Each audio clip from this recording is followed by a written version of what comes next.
panel today. We have Tom Heidick from Santa Barbara County. We have Ashley Fisher from Tehama County, Paul Dill from Solano County, Nisa Ortiz from Ventura, and Amanda Schaffner from San Bernardino. And then myself, I'm going to end up switching over to Q&A. Also, some of our readers, we have Marlene Gonzalez from Inyo, Cheryl Reynolds Young from Riverside, and then I'm replacing Aggie today. So please, again, type any questions in the Q&A. The chat is disabled. This is strictly a Q&A session. So we're going to give you, about 5 minutes or so to start typing in questions, just kind of the way CTC does it. This session is being recorded and will be emailed out with all the other sessions in about a month. Some disclaimers, please check with your monitoring authority regarding their requirements, and CTC has purview over granting, denying all applications submitted for review. So again, please remember those couple things and go ahead and start typing in questions, and we'll get started in 5 minutes after the questions have started to be typed in.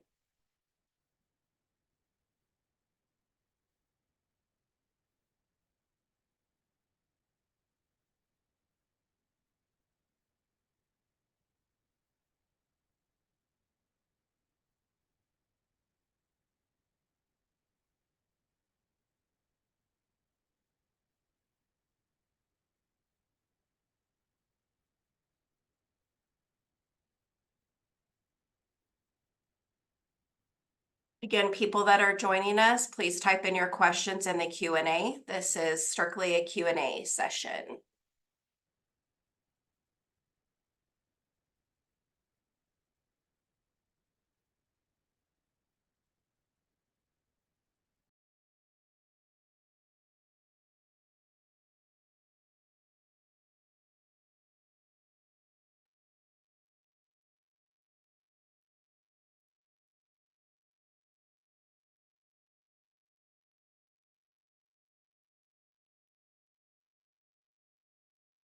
So right now I'm not seeing any questions. Okay, I see our first question coming in. Thank you. They're starting to come in now. Great.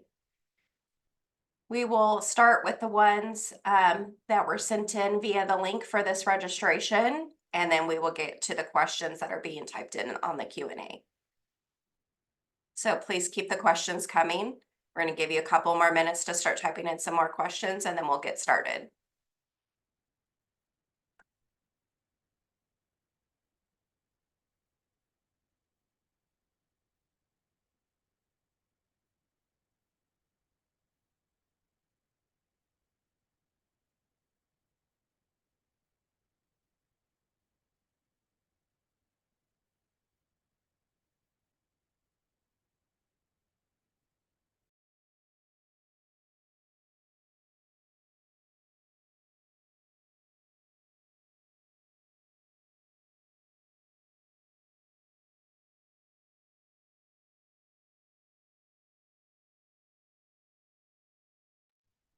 Two more minutes of typing in those first couple questions, and then we'll get started.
Okay, we're going to go ahead and get started with the questions that we had prior to jumping on here. So again, thank you to our panel members for joining us, and we'll start with the first question here. So are teacher prep programs expected, obligated to offer to their enrolled candidates all the choices for meeting subject matter requirements? So degree match, coursework evaluation, and combination of CSET and coursework.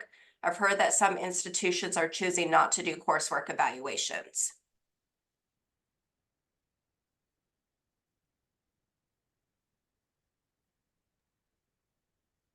I can jump in there. Good morning, everybody. So here's what I've heard from programs, because I've had this discussion myself with several of them. Couple of things. One is it's my party and I'll do what I want to answer. And there are programs that that's all they're going to tell you is, hey, we get to choose what we're going to do. And that's the only options we're going to offer.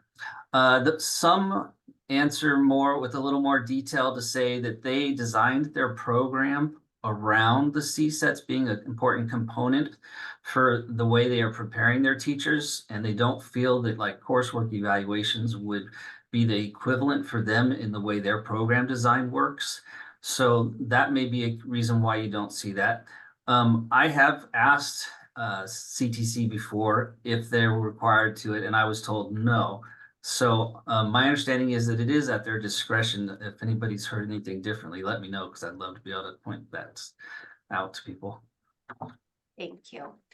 And these next set of questions are piggybacking off of session 2, which was on PIPs and STIPs, waivers, local assignment options. So first question is, can an individual apply for another PIP in a different subject? For example, they hold a PIP in English, but want to switch to social science. Are they able to apply for a PIP in social science? Any panel member can jump in at any time. Yeah, they can, assuming that's what their employer wants them to do and that they meet the requirement. The deal is they can have one PIP per life. So let's say, after first semester, the district doesn't have a need for an English teacher, or the person is able to get the administration to move them over to social science. It would be a change on that PIP that would need to go to CTC as a hard copy application. But yeah, absolutely. Change of subject area or an added subject area. Thank you. One thing to keep in mind is the expiration date will stay the same. You don't get additional time. So when you change that subject, the expiration date will remain the same as the initial document. So basically you can change the restriction on a document, on an existing document for that school year, but you may not get a second or subsequent or renewal, however you want to call it. Okay, next question. If an individual holds an intern or STIP or PIP, are they eligible for a recommendation to teach Spanish dual language immersion under a waiver or an emergency BCLAD? So I was reading about this one, or I was thinking about this question right before the event started. So I got all these ideas in my head. Hope you guys don't mind me jumping in on this. Thank you, Tom. So with there are going to be different scenarios. For example, with an intern credential, remember that those go through a university, and so the university has purview. If the university approves, if the individual meets the bilingual requirements, then yes, they can be put in a bilingual assignment.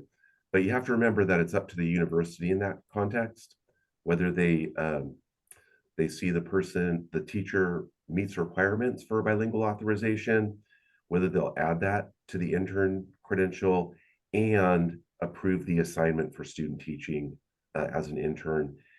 Different on a STIP and a PIP. Actually, on a STIP or PIP, you wouldn't need an emergency BCLAD because you can just add the bilingual authorization onto those documents, assuming the individual meets requirements.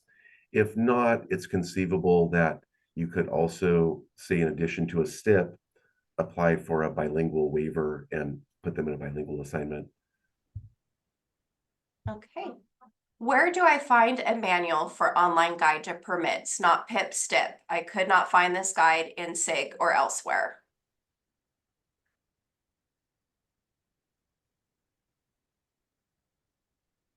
I think probably where you're gonna look is in the leaflets.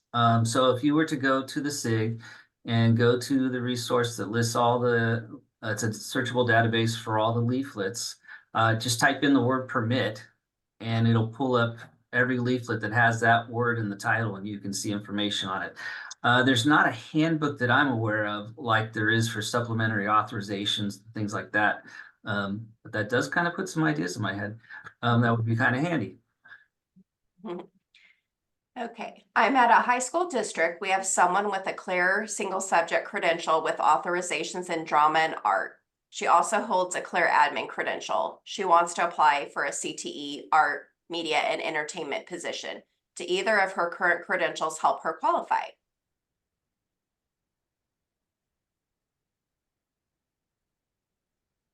To apply for a CTE credential, some teaching experience may be used.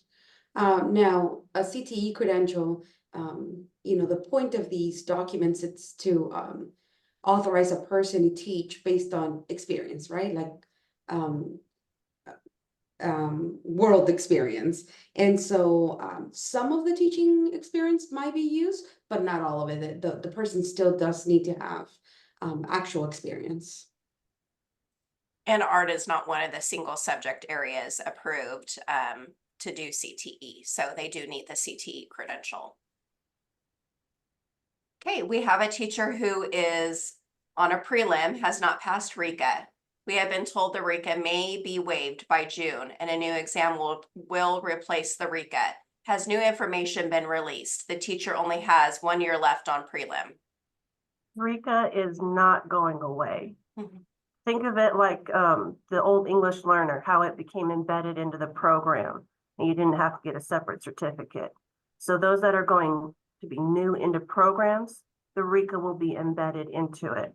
Those that have the RECA as a requirement on their existing credential, they still need to complete it. So if they want to see what options they have available, they need to talk with their program. And a side note on the question for online support for online applications, CTC does have a very good CTC online processing recommendations webpage. So if that question is focused on how to process applications online, there are a couple of videos in that webpage as well. Can I go back to that CTE question for a second? Yes. So another option I would have that teacher, that employer consider would be whether they have had an ITE, Industrial Technology Education, GLAP, General Education Limited Assignment Permit before, because that permit would authorize them to teach CTE content. And then I would have them just check to make sure with their funding source for that CTE course that having a GLAP and ITE would not impair the funding for the course. And I wish I knew enough about that side to tell you what the odds are it would, but that would be another option. And my other thought about the experience part on the being, if that teacher, they held a drama theater credential, if they have teaching experience in theater, I would expect the CTE program to give them beyond the normal 1 year credit for being a teacher, a credentialed teacher, but also look at hours of experience for the 3,000 hour requirement based on teaching art. So they might be able to qualify for that prelim more easily than someone who doesn't have that training and experience. And even if they couldn't get any say they got the theater credential, but they never used it, and they could only get 1 year of experience based on being a gen ed credential holder. The other thing that they could potentially do is get a year for coursework that they did if they have enough units of coursework in that content area. So I'd say that person has a chance to qualify for a CTE credential. And that's probably the first thing I'd look at because that's the one that's not a worry for funding. But if that didn't work, then I'd look at the ITE GLAP. As you can see, there's more than one answer to every question, all kinds of different thoughts and suggestions and ways to go. So this is great. Amy, let me piggyback off of that. What Paul is saying about the single subject credential ITE. Remember that there is a waiver right now for California residents to sign up for the CSET. So if this person wanted to pursue the single subject ITE being one of those single subjects that covers some CTE courses, if they register by June Yes, I believe. 30th, was it 20th or 30th? The 30th.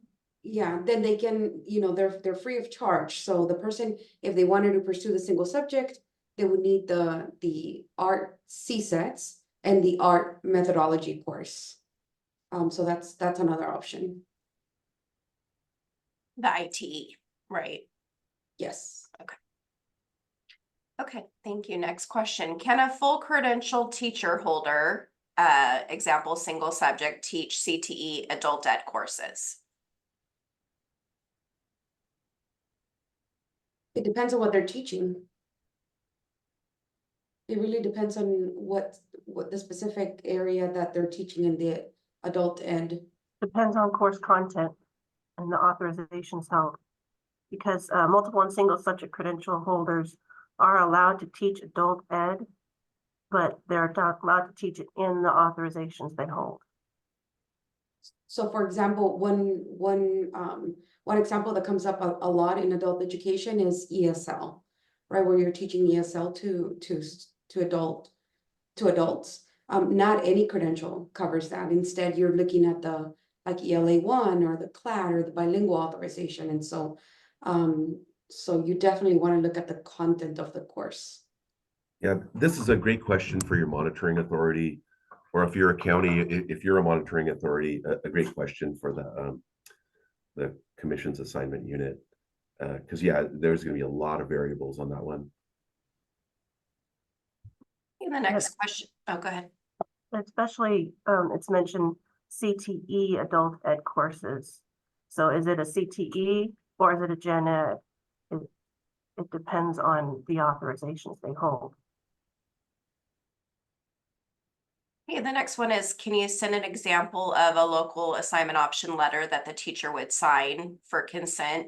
And we can drop some of those in the folders from Teaching Tuesdays. Stephanie, if you don't mind dropping that folder in the chat for everyone, where they can find all of the previous session information, all the slides, and some templates in there. And so, yeah, we'll add some local assignment option examples in there too. Okay, next question. An educator got denied his waiver application because he passed CSETs after the application was submitted. The CTC returned the letter stating he qualifies for a STIP. Can we recommend him online for the STIP without having him to repay the application fee, or should it be mailed in and referenced back to the waiver application?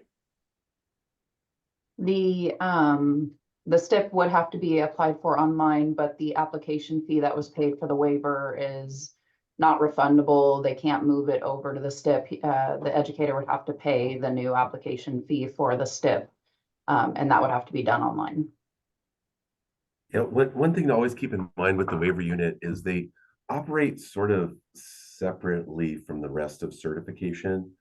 I don't really know how to explain it, or I don't understand why it works like that, but I just picture them in kind of like a separate box over here. It's possible that if the file date, like the start date of the waiver that was requested, if that was before the date they had taken and passed the CSETs, then you'd have something to argue with the waiver unit where you could potentially get that issued. But if the CSET was taken prior to that requested start date of the waiver, then I would just say that one's gone, pursue the STIP. And just a good timing here to say that communication with your employees is super important when you're applying for emergency permits, because say, for example, right now, if you're hiring somebody for the following school year and you apply for a PIP, say effective July 1st, and that person is registered to take, the CSETs for that content area sometime in June, but you don't ask them, and they don't tell you, they end up taking the CSETs. Now come July 1st, if they pass those Only to CSATs, see they if no the longer, case manager Becky was available to speak with. they no longer qualify for the PIP. So, so you want to make Sorry, I was muted. So you want to make sure that you're having these conversations with employees to say, okay, we're applying for a PIP effective July 1st.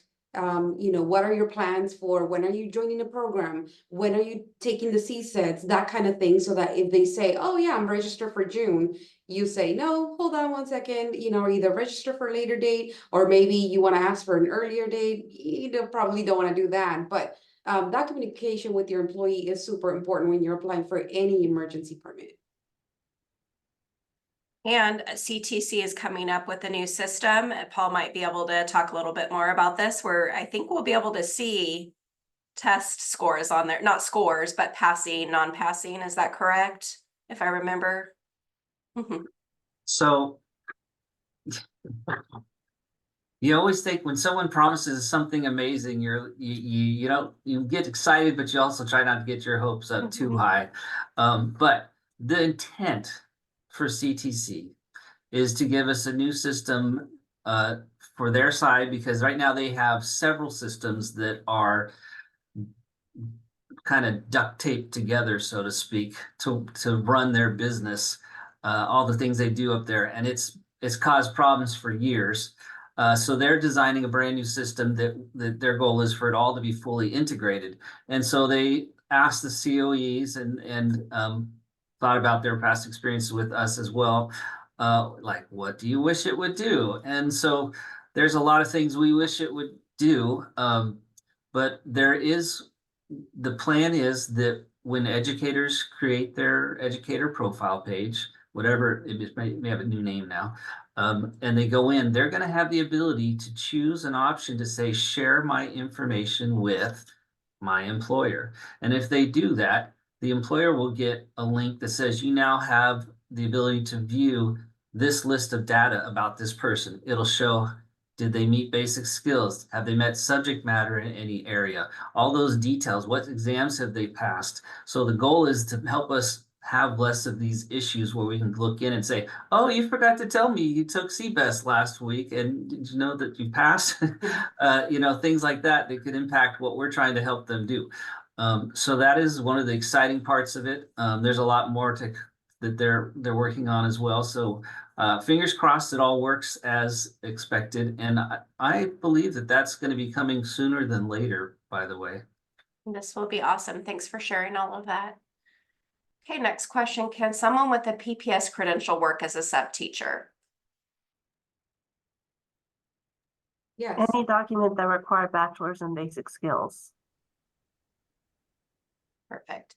One of the exceptions to that, those, as Amanda said, BSR and bachelor's degree, the school nurse credential doesn't require BSR, and so it does not authorize substitute teaching. That's a common one where, we see issues there. And also CTE credentials, because they don't require BSR and they don't require a bachelor's degree. Even if the person has it, they cannot substitute teach in an area. CTE credentials can sub in a CTE course, but not in a general ed course.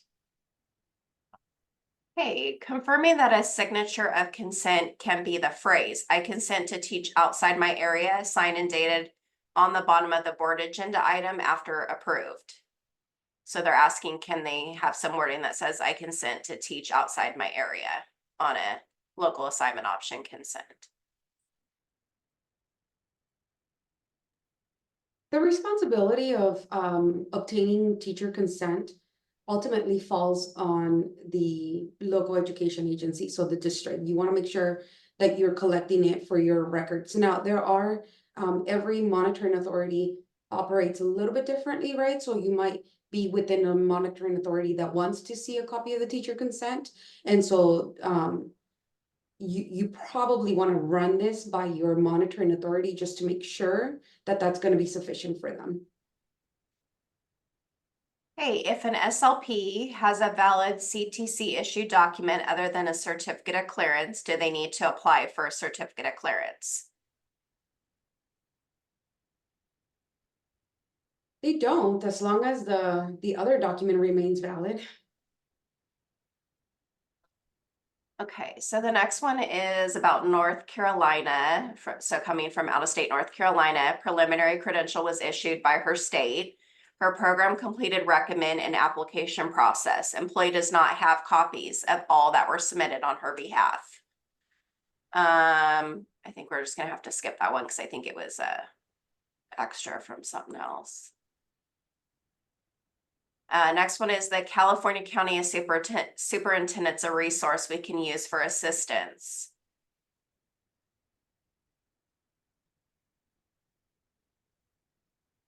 What's the question?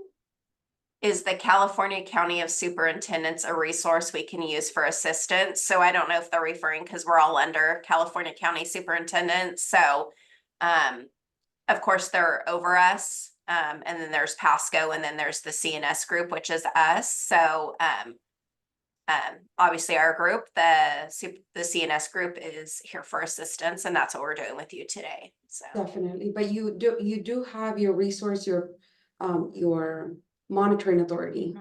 So the county where you fall under, you want to reach out to them first, because again, we all operate a bit different.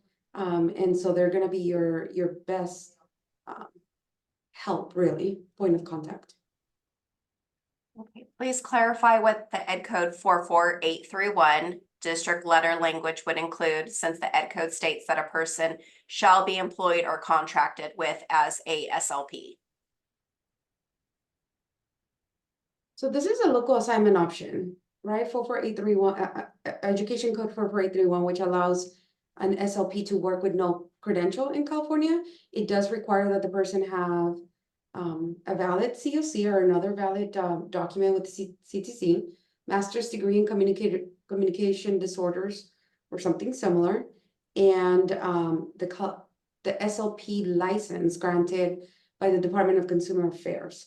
So local assignment options, again, are authorized or is between the employing district and the monitoring authority. So I can tell you that in Ventura County, I want to see that letter say the person's name, the school year in which they're working. I want the letter to be on district letterhead signed by the HR, a representative of the HR department. I wanted to say under which Ed Code they're working. I want to say, and I want to see copies of all the documents that authorizes them, to work with this Ed Code. Okay, next question. We have a teacher who has their learning handicap credential. They do not have their autism authorization. Is there a temporary waiver permit that we can apply for while they're working on obtaining this? So for those of you who have been doing this, less than 10 or 15 years, the learning handicap credential, there was a different special ed credential structure back in the day. So the specialist instruction credential in special education, learning handicapped or severely handicapped. Learning handicapped did not include autism authorizations. So yeah, there's a special education limited assignment permit that's very easy to apply for. In this case, there'd be no initial requirements other than the employing agency would need to have a declaration of need on file. One thing, if I may add to this, it also depends on what you're trying to authorize, right? So if are you looking for an autism authorization? Or also one of the things that these documents didn't have is resource authorization. And so which one are you looking for? Are you looking for autism? If so, you can do the CLAP, or are you looking for resource? And if so, you can do the resource preliminary permit, which grants resource authorization for 3 years, but does expect the educator to complete the program to obtain the authorization. Okay, does the waiver board need to be board approved before the waiver start date?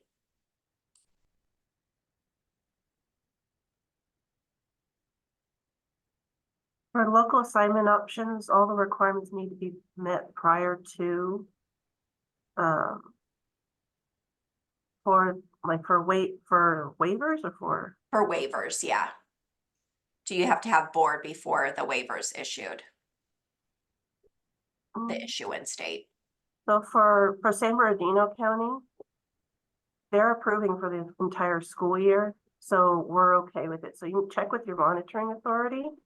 But for San Bernardino County, sometimes the board doesn't meet that often. So we will accept it if they are approving for the entire school year. But we just have to keep in mind the requested issuance date on the document, and making sure that all the documentation gets up to CTC in time for them to obtain that requested issuance date. In Ventura County, we do something similar. I mean, we can backdate documents, right? So, and the boards don't meet that often, so we definitely do backdate the issuance date. But if you're continuously backdating documents, that tells me that you are allowing your educators to start in the position prior to your monitoring authority basically verifying that the person meets requirements. It might lead to other issues. So I think at that point, a look at your process might be a good idea. Like, why are you having to backdate so many documents rather than submit the documents and then have the person start working? So, but we definitely do accept backdating. Hey, can I, Or- go ahead. For local assignment options, they have to be board approved prior to the start of the assignment. But when it comes to waivers, they're approving for the whole entire school year. Okay, can a PIP be done for mild to moderate support needs and moderate to severe so it's ESN, extensive support needs? So yeah, can a PIP be done for MMSN and ESN? Absolutely. And I would say, I mean, those are one per life. If you're going to do a PIP for mild, moderate, or extensive, might as well throw on both, right? Similarly with a STIP, why not? You get one per life, it may end up helping you out at CalSAS time. And I'll just throw in kind of related on the STIP, the verification form you complete. You put down, you have to indicate the end date of the term, right? Which is going to be the end date of the STIP. But there's an option to check a box that says this employee will work summer school. In that case, the expiration date can be September 1st of the following year. And I've always encouraged our districts to check that. My rationale, because I've had folks say, but I mean, isn't that like not being honest? Because I don't know that they're going to work summer school. But you don't know they're not going to work summer school. Why not? They can have one STIP per life. Give them those couple extra months, why not? Hey, isn't going from an intern to a STIP moving back on the ladder? I would say if you're looking at the ladder as a whole, sure. But if the educators never used a STIP and they still need more time to meet the requirements for their preliminary, they can definitely use that STIP as long as they, meet all the requirements, which I assume they would since they were on an intern credential. But yeah, you can move back to the STIP if needed, if they've never had one. And we've emphasized, like, you don't go back in the ladder, you don't go back, but there are certain times that you can do that, this being one of them. We talked about earlier about the intern, like multiple subject and you needing a bilingual authorization and obtaining a bilingual waiver if the program's okay with it. So there are certain cases in which going backwards, it's possible, for the most part, or the rule of thumb is not, but there are some cases that, yeah. And the STIP is considered to be like a bridge document to give you time to meet the next requirements, even though it's a once in a lifetime document. So you're using it to meet the requirements for the internship, or you're using it to meet the requirements after an internship to get the preliminary. or you're using it to meet the requirements between a preliminary and a clear. It's a once in a lifetime document that helps them to have that bridge between those two documents. Okay, will summer school assignments need to be reported on CalSAS? That's definitely a question for your monitoring authority. Ed Code 44258.9 requires the monitoring authority to monitor assignments every day of the year, not just the 90-day window of CalSAS, or not just census date, but every single day they have to be assigned appropriately according to legislation and regulation. Whether or not your monitoring authority reports your missed assignments for summer school in CalSAS, that is up to your monitoring authority.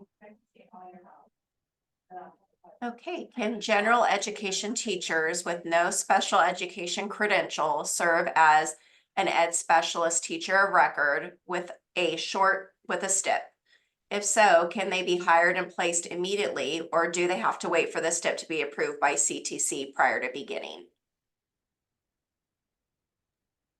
This is one of the most common STIPs, at least here in Ventura County. We have a lot of multiple subject teachers who end up working or wanting to work in special education, and so we can apply for a short-term staff permit.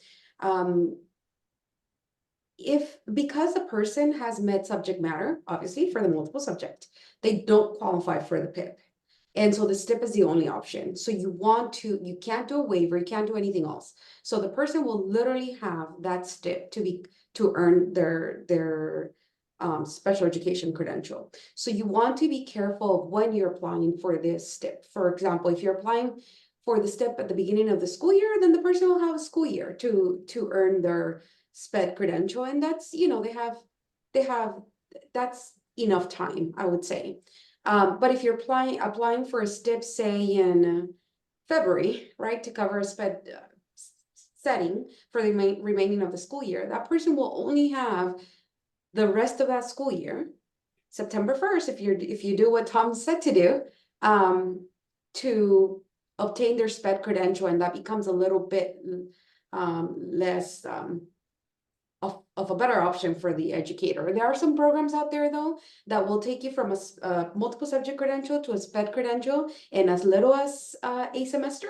So you want to be doing your research if you have educators who are willing to make that switch.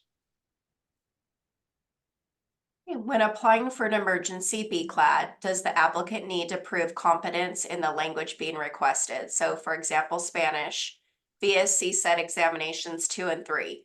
What are other acceptable forms of subject matter competence? And can you please share an example? So there are several ways to meet target language proficiency for a bilingual permit. You could have a degree from a Spanish-speaking country and have that foreign transcript evaluated by one of the agencies that CTC accepts. And they'll use that in lieu of meeting subject matter by the CSET exam 147 for Spanish, for instance. So if this works if you're doing Spanish, which is the most common one. If you're offering a dual immersion program in Tagalog, I'm not sure if there is a similar option for us using a country that has Tagalog as a language, but it probably would work. I would ask CTC on that case. But anyway, there are several things listed on the leaflet, which is where I would go when I was dealing with an emergency bilingual permit. I would go to the SIG, I would pull up the emergency bilingual permit leaflet, and at the bottom of it, it has all the options for meeting target language proficiency. Amy, I'd like to go back to the previous question because I realized that I didn't answer the question of can the person start working right away? The STIP with the SPED. You can request a temporary county certificate if the person qualifies for it, just for the educator to start working right away in the assignment rather than waiting for the STIP to be granted by the commission. You want to check with your monitoring authority to see, or maybe you have an idea of the process of obtaining a TCC, but if you don't, check with your monitoring authority. the person may be able to start working right away rather than waiting for the document to be granted by the commission. Okay, now we're starting on the questions that have been submitted for today. First one is an educator on her STIP waiver, BCLAT, has not yet completed requirements to be preliminary recommended. She has met subject matter exam. What credential documents can we apply her to continue teaching next fall?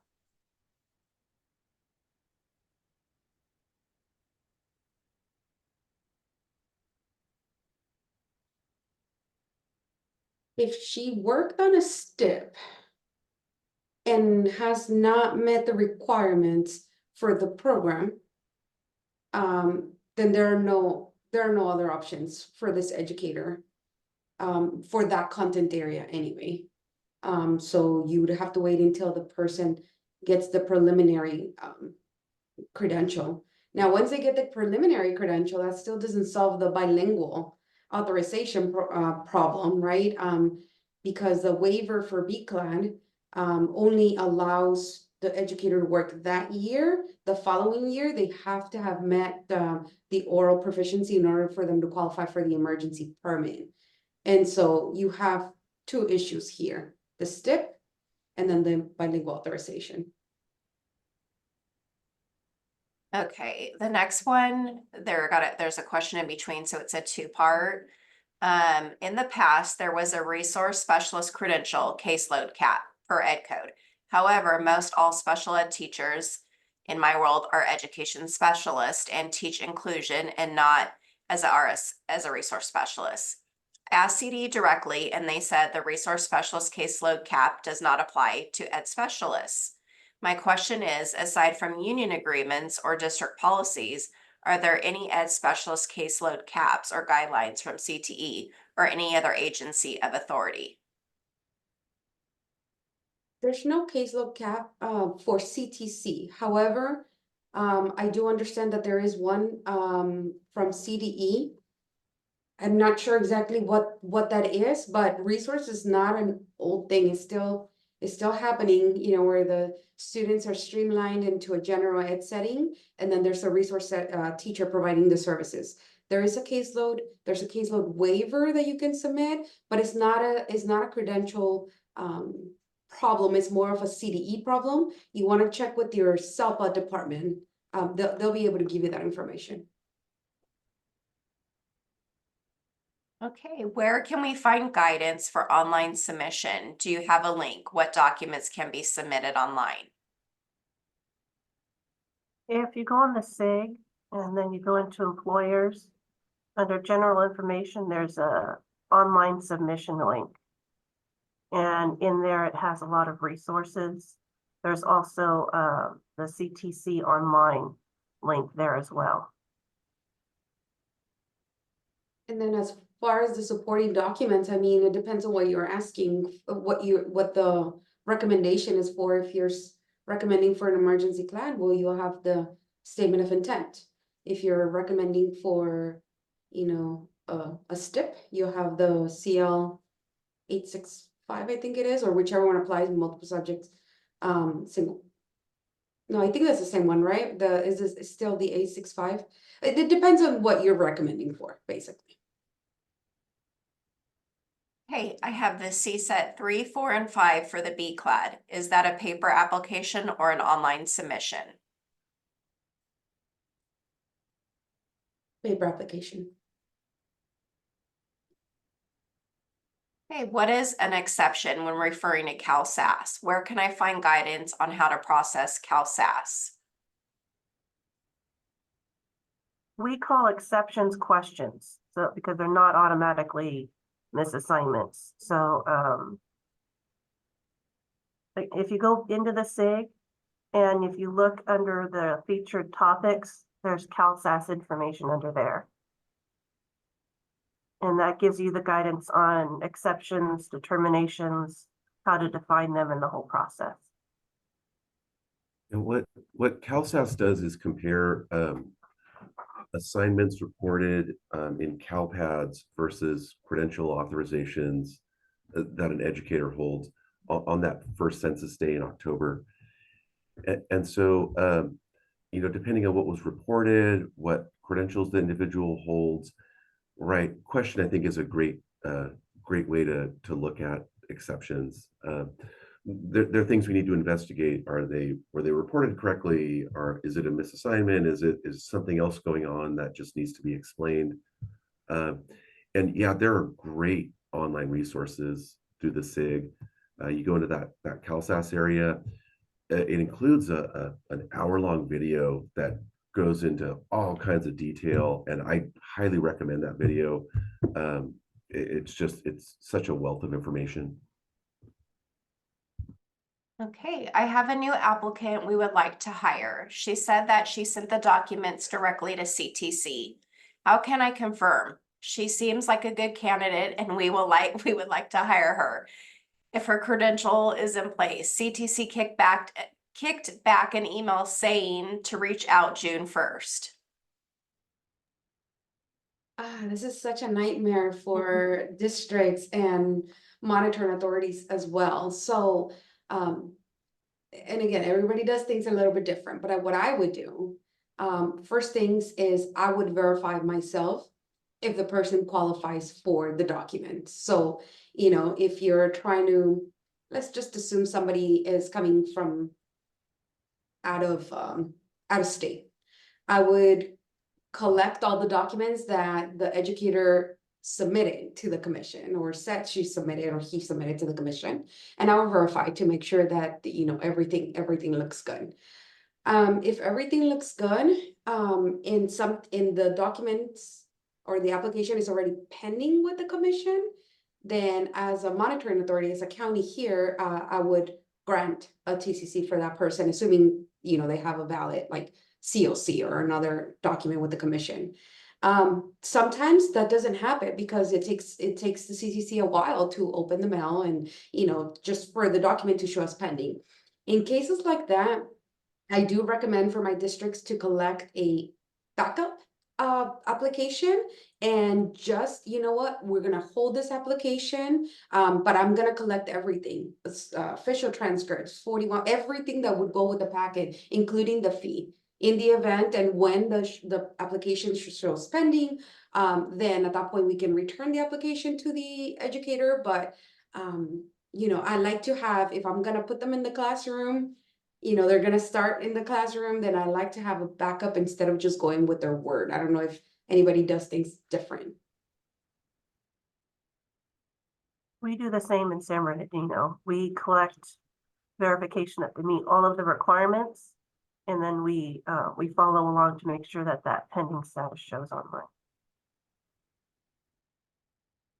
Okay, what is needed to teach ELD? Does the ELAS auth cover this?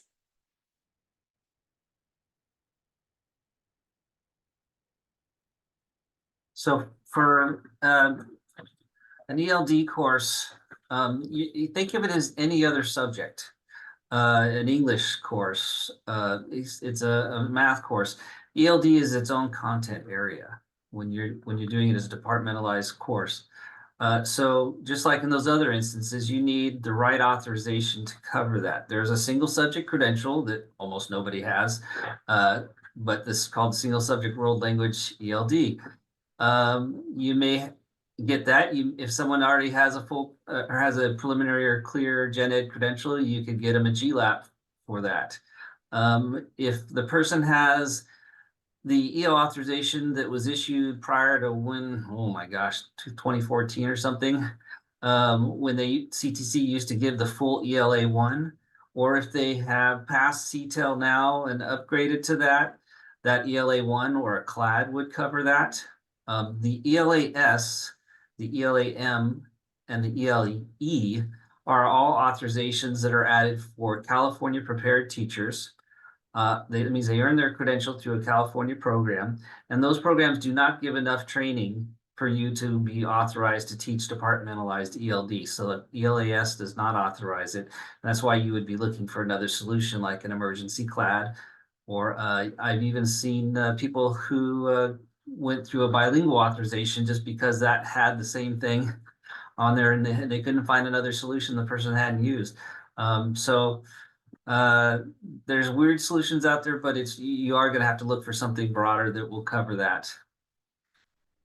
There is a one course class at UC San Diego Extension that you can also take. It's a 6-unit quarter unit course that will get you the full add-on too.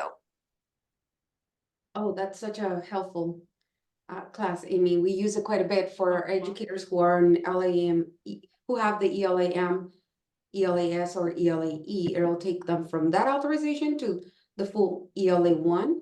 I wanted to say that the CL 622, the Serving English Learners, has a chart that is super helpful. I refer to it all the time. It tells you exactly what documents and authorizations authorize standalone ELD. So you want to take a look at that.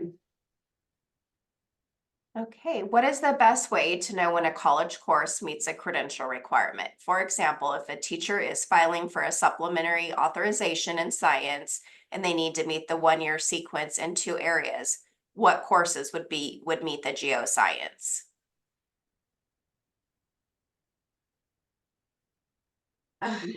We struggle with this one as well, because there is not a list of courses that meet the requirements, right? So you kind of have to use your best judgment. Now, the supplementary manual does tell you that any 2 classes in geosciences would satisfy the 1-year sequence. And what I would do to look at the classes that fall under geoscience is I would look at the single subject credentials and look at the subsumed areas. And any of the subsumed areas are, if you find courses that the person has, then you can use those. For the 1-year sequence for any of the, chemistry, biological sciences, or physics, we sometimes see them in sequence, like Bio 1A and then Bio 1B. And so there isn't like the best way, but that's kind of the best thing that I can say. Okay, can speech classes units be used to meet the 18-unit requirement for a single subject STIP in English?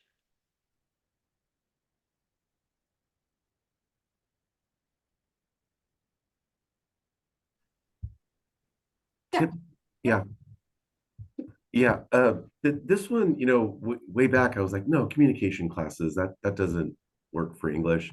But then you look at the subsumption list where CTC has the broad single subject areas and the topics or the different subjects under those broad areas, like communication is under English.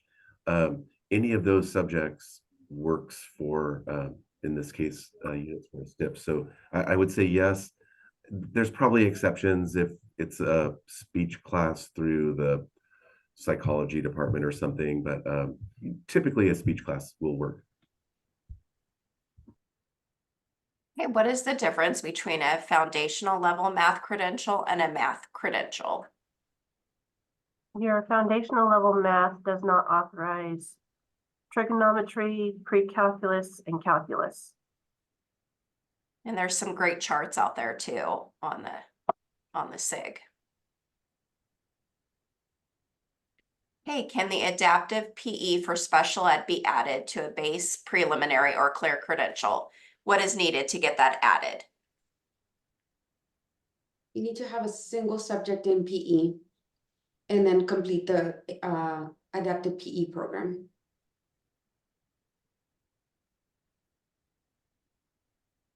If a teacher who held a multiple subject short-term staff permit, can they get a PIP, multiple subject, if they have not met subject matter competency? If they were issued a STIP for multiple subject, can they get a STIP for a single subject? Or is it once in a lifetime limited no matter what type of authorization? Yeah, so Couple they, questions in here. yeah, 2 questions. First question, can they move from a multiple subject STIP back to a multiple subject PIP if they have not met subject matter competency? Yes, they can, as long as they've never held a PIP before.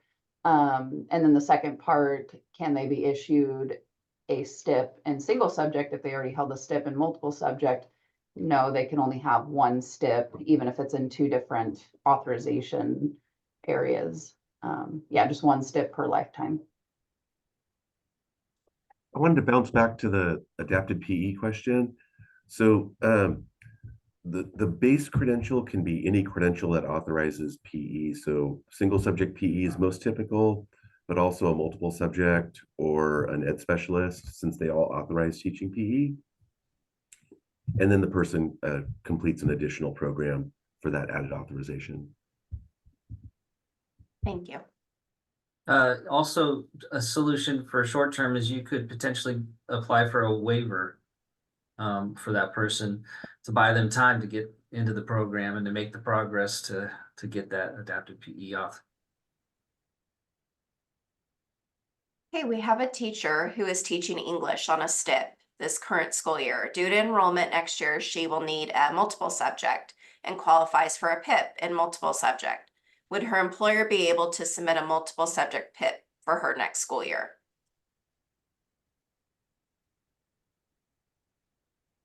As long as she hasn't met subject matter competency.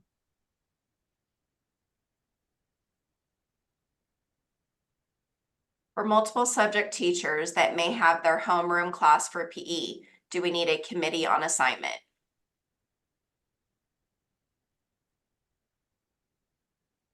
So it depends on if it's self-contained or departmentalized. Mm. And that's guessing that PE means physical education, because is it another term for like a homeroom type I'm course? assuming, yeah, PE, Yeah. physical education. Kind of a weird question. I'm not sure that I understand the. If it's self-contained, they're authorized for PE, but it doesn't sound like it's self-contained. So yes, you would need something to authorize PE. So there's many options. Committee on assignment is just one of them.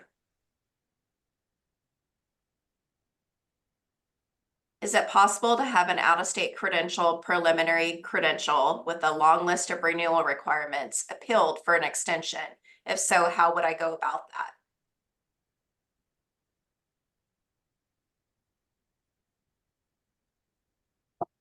You would look at the AL-3 for the extensions, right? There, that lists the different options available for extensions. If it's a medical extension or they need to finish requirements. So it depends on which type of extension as to what they would need to submit on the paper application. What one important distinction here is induction needed. Because if induction is needed to clear that credential, then you have the option for the 2-year extension or the 3-year extension. If induction is not needed, then your only option is the 1 year, but it varies. If it's like Amanda said, maybe a medical appeal, or you just didn't do what you're supposed to. So it's really varies. Okay, we'll do one more question, then we'll take a quick break. Is it possible to have an out-of-state credential oh, sorry, I did that one. Okay, can you hire a teacher like a gen ed teacher or an out-of-state special ed teacher who does not have a California credential as an ed specialist using a STIP to start the first day of school? If you are in the process of obtaining the STIP, or must you wait until it is approved to have the teacher start? The issue is kids will not have a teacher, so it's important to know if required to wait or not. It sounds like something like this was asked earlier, and it sounds like the asker may not be aware of something called a temporary county certificate, or a TCC. What that is, it's like a temporary driver's license where, when you go to the DMV, do all the stuff to get your license. They don't give you the little card right then. They give you paperwork. It's a temporary, it's a placeholder, let you drive and do all the stuff a license does until you get the little card with your picture on it from the DMV. And a temporary county certificate, TCC, is the same thing. So that's one option. where they're legally covered at the local level while CTC is processing the application. And that's just why it's so important to be coordinating credential applications with your county office whenever possible. Great, love thank that you. analogy. Oh, go ahead, Ashley.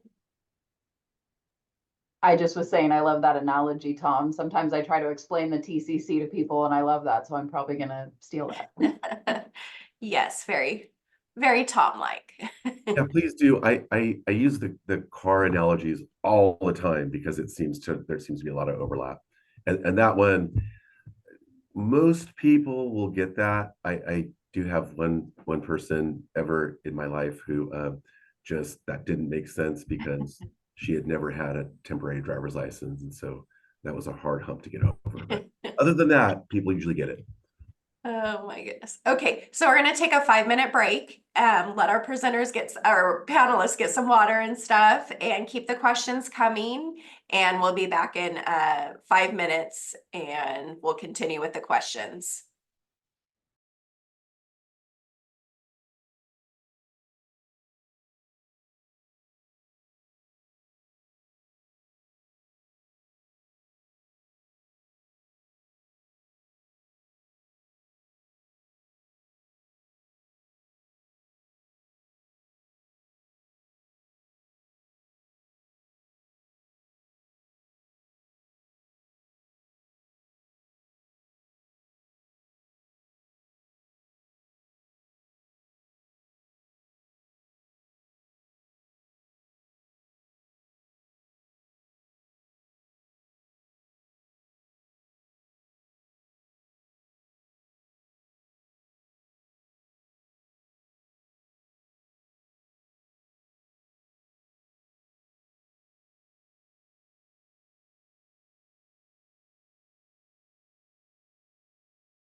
Okay, keep those questions coming and we'll continue on. Marlene is going to take over with the questions and again, we'll all be answering them and we'll take another break at 11 if we need to. Go ahead and take it away, Marlene. Okay. When can we submit short-term staff permit applications for the 24-25 school year?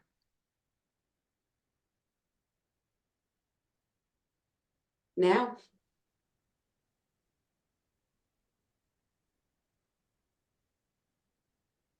You can submit applications up to a year ahead of the requested issuance date.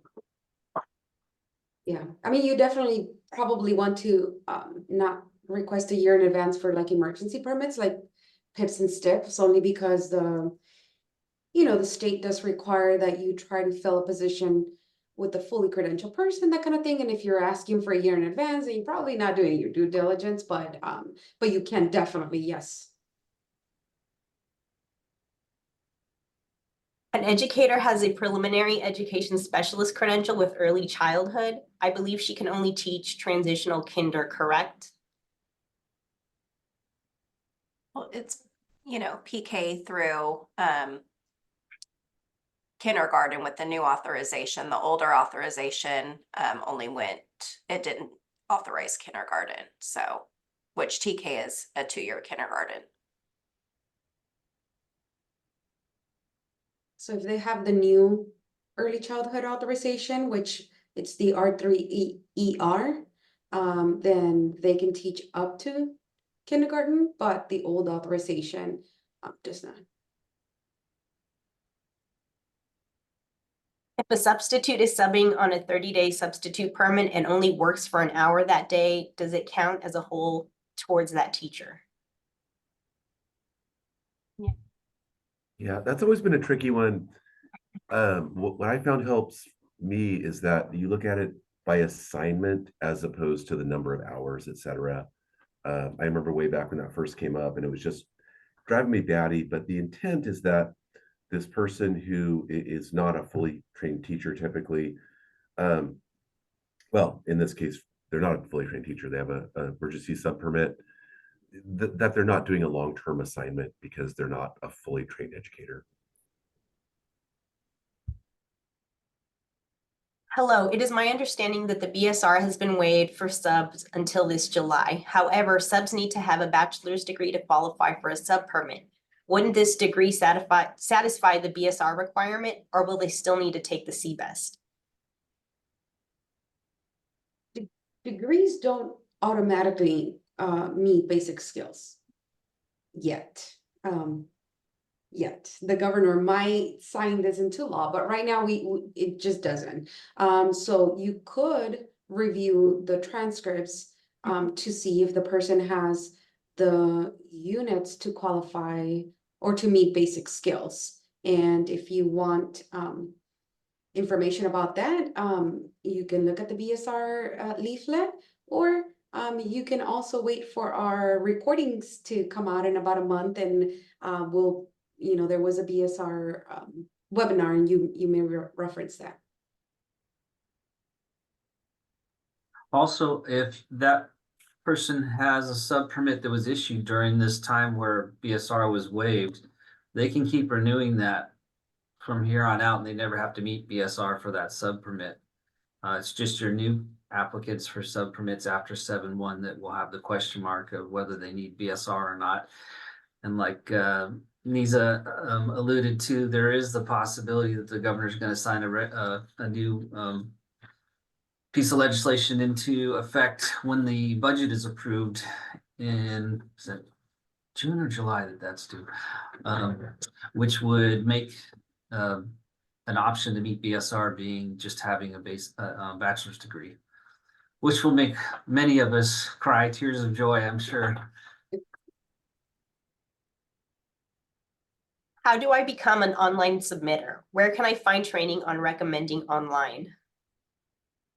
For that one, go onto the SIG, go into the employers tab, and then go into the CTC online link. And it'll give you the CL 896 to add or change an authorized designee. and the CL 897 to add or change an authorized submitter, plus the videos for how to process online recommendations will be there.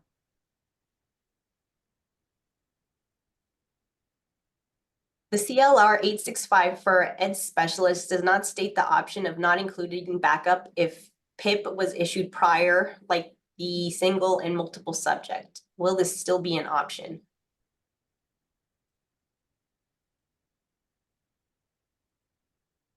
So you don't have to, if you're talking about submitting recruiting information, like we used to in the past for PIPs, you don't need to do that anymore. You still need to have it in record or in your files. Still need to collect your recruiting information, but you don't need to submit it anymore for any PIP, single subject, multiple subject, or SPED. How long will it be taking for the issuance of the emergency documents we will now be doing online? Will it still be 10 business days? Only the sub permit is the 10 business day turnaround. All the others are still subjected to that 50 business day turnaround. So it doesn't count holidays, doesn't count weekends. It's 50 business days. And that's only if there are no yes answers. Once there's a yes answer, that time limit goes out the window. So still follow up with those temporary county certificates. Now, I gotta say that I've noticed that they do, those are processed sooner than paper applications.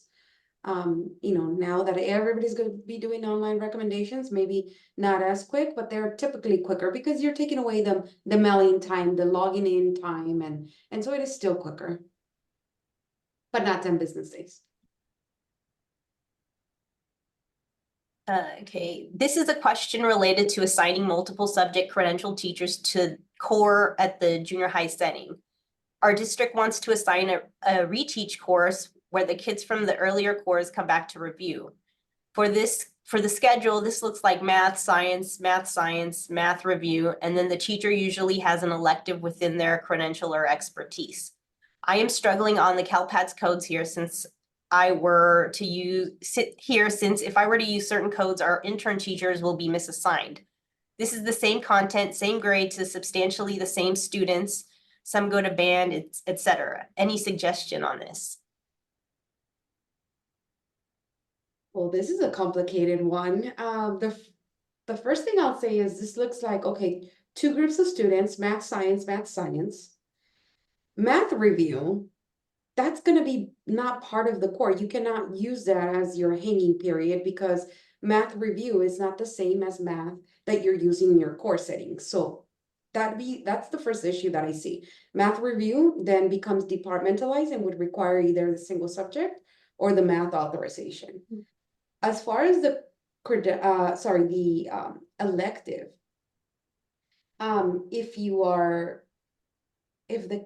if the kids change because some go to band or whatever else, then you're breaking the core. The only time that the student population can change, to not break the core rules, is if the students go to to receive EL services or SPED services. If they go to, these students select a different elective, then this becomes a true elective and it requires a full credential based on BA in student teaching. That means that your intern credentials, your PIPs, your STIPs, they no longer, they cannot teach that class. As far as coding it, I think you got to answer the first fundamental issues and then you can worry about the coding. I don't know if anybody reads this one differently. Well, and the Definitely talk with your monitoring authority. And the coach should be assigned to the course, not the teacher. So you never want to change the codes to fit the teacher's credential. So.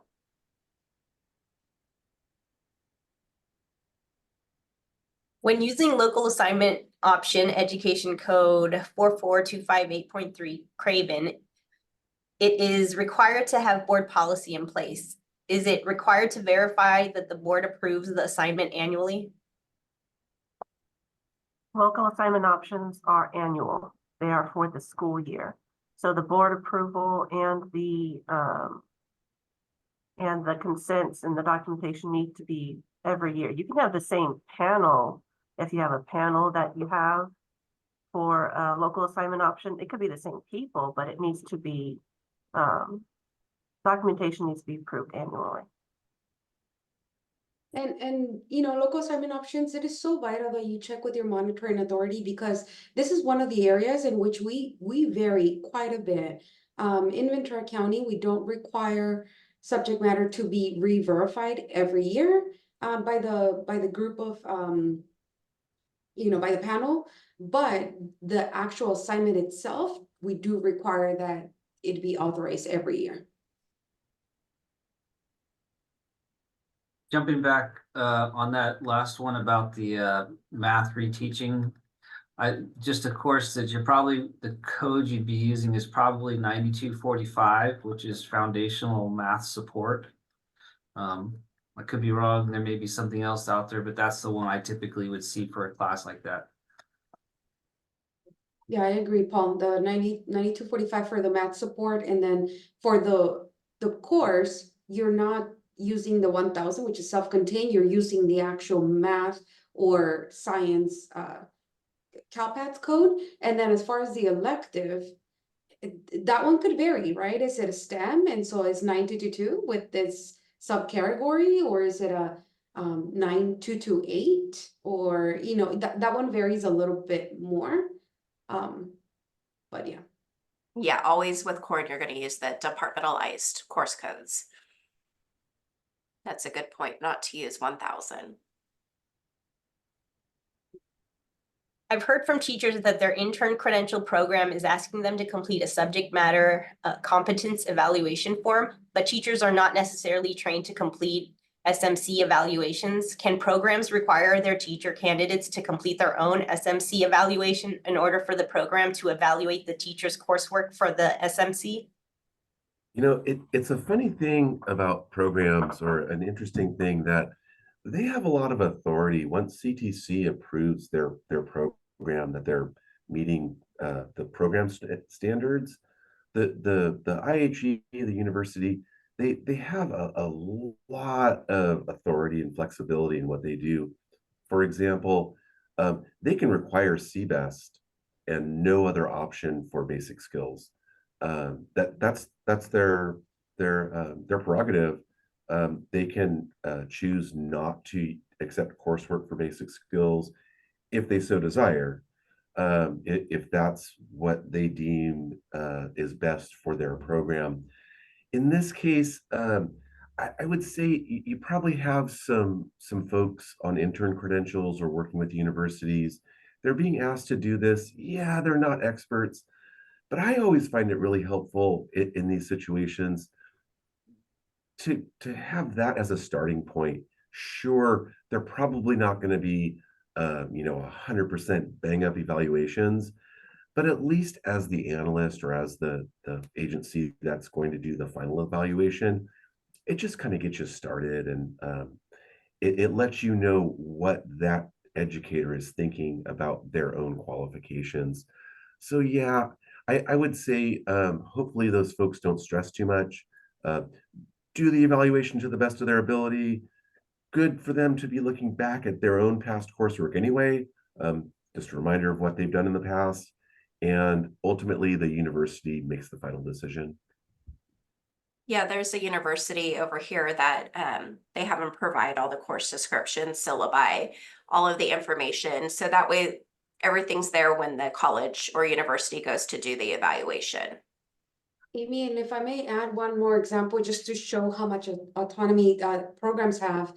The CTC, we talk about meeting subject matter competency for special education. So for example, if somebody has a degree in physical education, they no longer qualify for PIP and SPED, right? Because they meet subject matter competence in PE, but there are programs that say, no, we need you to meet subject matter competence in multiple subject and by CSED only. And they have to, if that's the program that they are enrolled in, that's what they have to abide by the rules. And so we couldn't possibly apply for a PIP for them because the state will say, no, they meet subject matter competence, but the program can say no. Because as Paul was saying, you know, maybe the program was designed with the idea of them meeting subject matter competence in a certain way. And so vital that when you are providing guidance to your educators who are joining programs, you let them know that these are the questions that you want to ask. How can I meet subject matter competence? What is the coursework looking like? You know, would you accept coursework as far as BSR? Super important questions to ask, because a lot of the brand new teachers, they just don't know what to ask. And so we have to act as a resource for them. Ask this, and that, right? So you know, it goes back to the communication that I talked about, having that communication with your employees. I One was- Oh, side go ahead. note. Okay, thanks, Sam. There's a small benefit to, so let me put this, when I first had a couple people come to me, educators, and say they want me to fill out this subject matter evaluation, I thought, is the program crazy? This educator has no idea what to put on there. But something that happened in both of those cases was those educators who were just convinced that they had coursework to cover anything. When they sat down and tried to do it, they were like, I can't find courses for all these things. And I was like, that's exactly why you need to take the CSETs. And so it does bring some reality to those educators who think this is a magic bullet, because it's not. A lot of people do not qualify based on their coursework. So, you know, it could help them understand better why they need to take the CSETs, because they don't have the knowledge that they think they have. And a lot of colleges too will charge for the evaluation. So maybe, you know, you need to think about whether or not you want to do it, you know, based on your own feedback from coursework, if you want to pay that fee or not. Tom, did you have something? I'm sorry. Oh, no, I was just gonna say it kind of a more general thing, going back to the autonomy of credential programs. Another example where a program has a lot of autonomy, and this is good when folks are looking into programs. We've had people say, oh my gosh, this university is great, you know, it's all online, it's a much cheaper option, yada yada. And they're already working at a district, say as a para, and when student teaching time rolls around, the university says, oh no, wait, we can't let you do your student teaching at that district or at that school you want, because we don't have an agreement with them. You're going to need to do student teaching at this school, you know, 200 miles from where you live. And that can come up too. So yeah, just folks getting into programs, it's really important to ask those questions. And like Paul said earlier, if something seems too good to be true, it might be.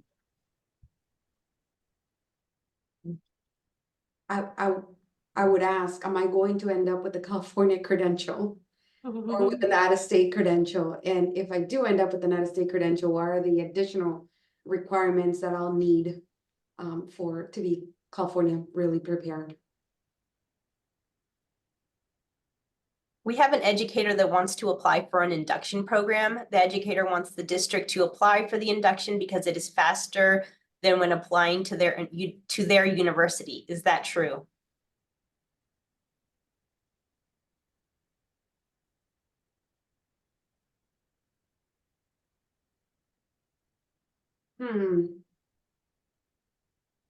I mean, induction programs are induction programs. So, you know, it does require that you be employed in a position that allows you to complete induction. So, Are you referring to the early completion option? There is that option, but there's a lot of work involved in the early completion option also. So it's either a 1 year or 2 year induction. and requirements too. I think we need a little bit more information on this one.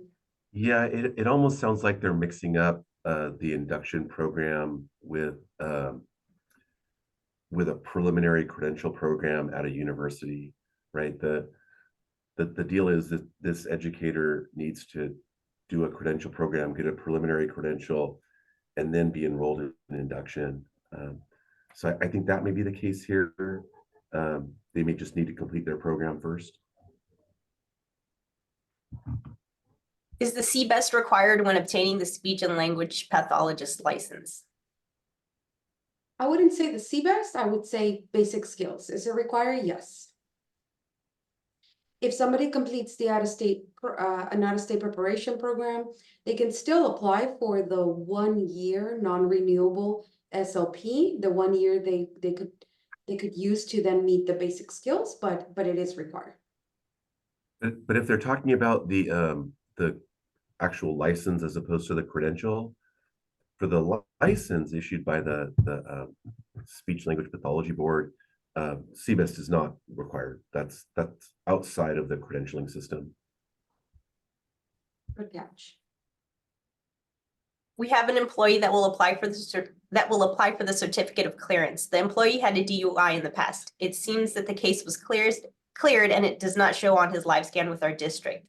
Should the employee still report the DUI when filing the fitness questions? Yes. And so that means the COC will take a long time to be granted, which means the person cannot be placed in the position for a while. CTC gets really cranky. The Division of Professional Practices, DPP, really cranky if people don't report past convictions. Assume they get everything, report it.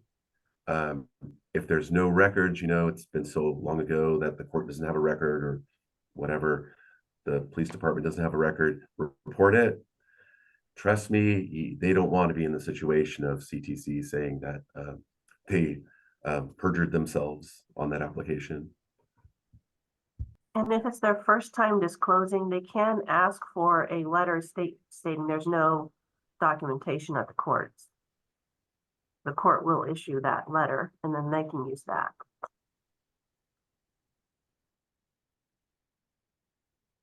How can an ed specialist with a moderate severe credential serve under a mild moderate assignment? What document or LAO can the LEA put in place to not cause a CALSAS exception? So there's no local assignment options for special ed, first off. And you can do a special education limited assignment permit. And you need to have a declaration of need on file for that. And You also want to communicate with your special ed department because of this alternative placement based on least restrictive environment.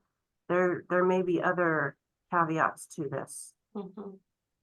And keep in mind the option to, no, never mind.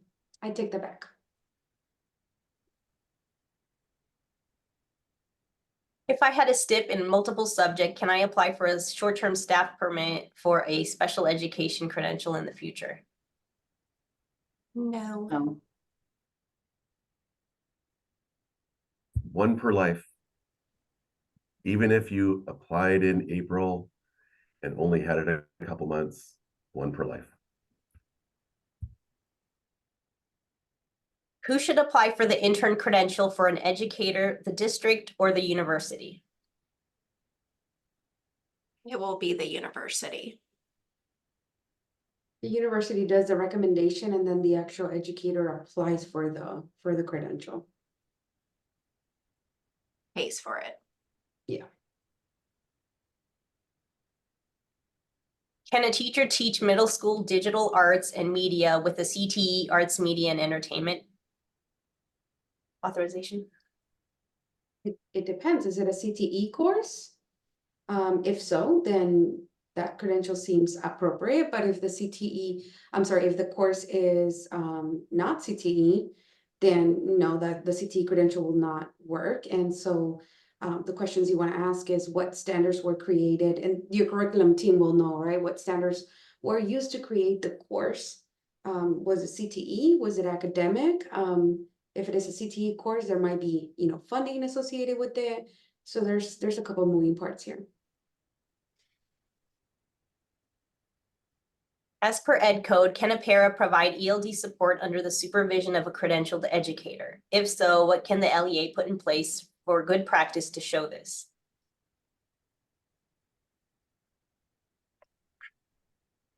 This question comes up quite a bit. I think that a para is there to provide the support to the students, right? They're not really providing instruction, it's more support. So, I don't know what's put in place. I mean, the para is sort of, and in many cases, like a one-on-one support. So of course they're expected to provide the support. That's kind of their job, no instruction. Does anybody read this one differently? Yeah, I'm thinking that about the para is not under our purview. The purview is the certificated teacher of record, and do they hold that English learner authorization?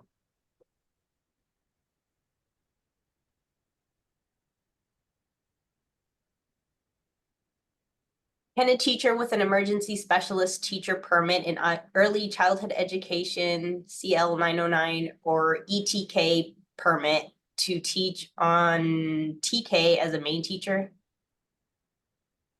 Yes, that's what this ETK was meant for.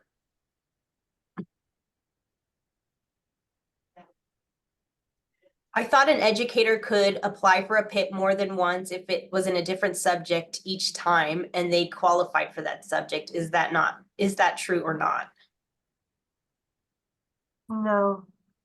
They can, during that time frame of that initial once in a lifetime permit, PIP, they can have more than one authorization. But once that timeline is out, they're done. Way back when those first came out, there was an option for a one-time renewal. But that went away. There may still be a provision if someone had it years and years ago, but I would say as a rule, no, just STIPs and PIPs, one per life each maximum, and that's sort of that. Yeah, it's on that rule. I think I'm pretty sure it's October 1st of 2013. They had to have had a PIP before that date to be able to get a one-time renewal on that old PIP. And I think they had to have taken the CSETs, attempted all the CSETs as well. So it's super rare that you're going to see a case like that. That was a long time ago, Paul. Good memory, Paul.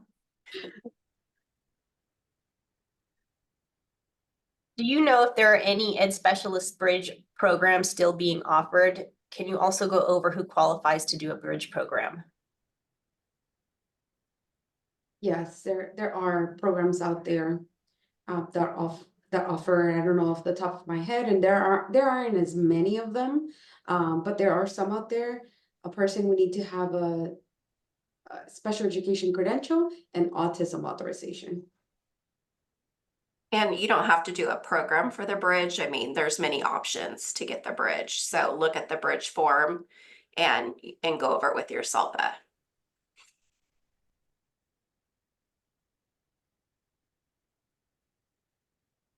Will the new TPA that will take the place of the reading be an actual test, or will it be teacher videos or observations or something like that? If they replace the RICA with something that's not an objective assessment like the RICA, that would be unfortunate for future struggling readers.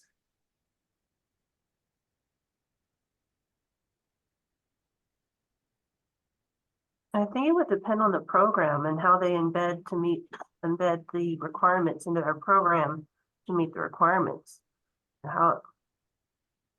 Yeah, that would depend on the program and how if they make it coursework, if they make it a coursework testing, they make it, yeah, that depends on the program, when the programs do come out. I was gonna say the programs are set to come out with July 2025, next school.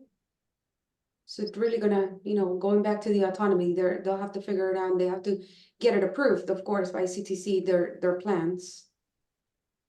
And the RICA has always been a point of contention.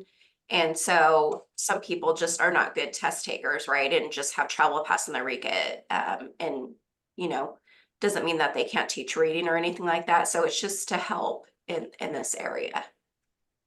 Yeah, and that replacement for RICA, that whole deal, as I understand it, is still under construction. So CTC would probably just ask that you wait and see how things develop.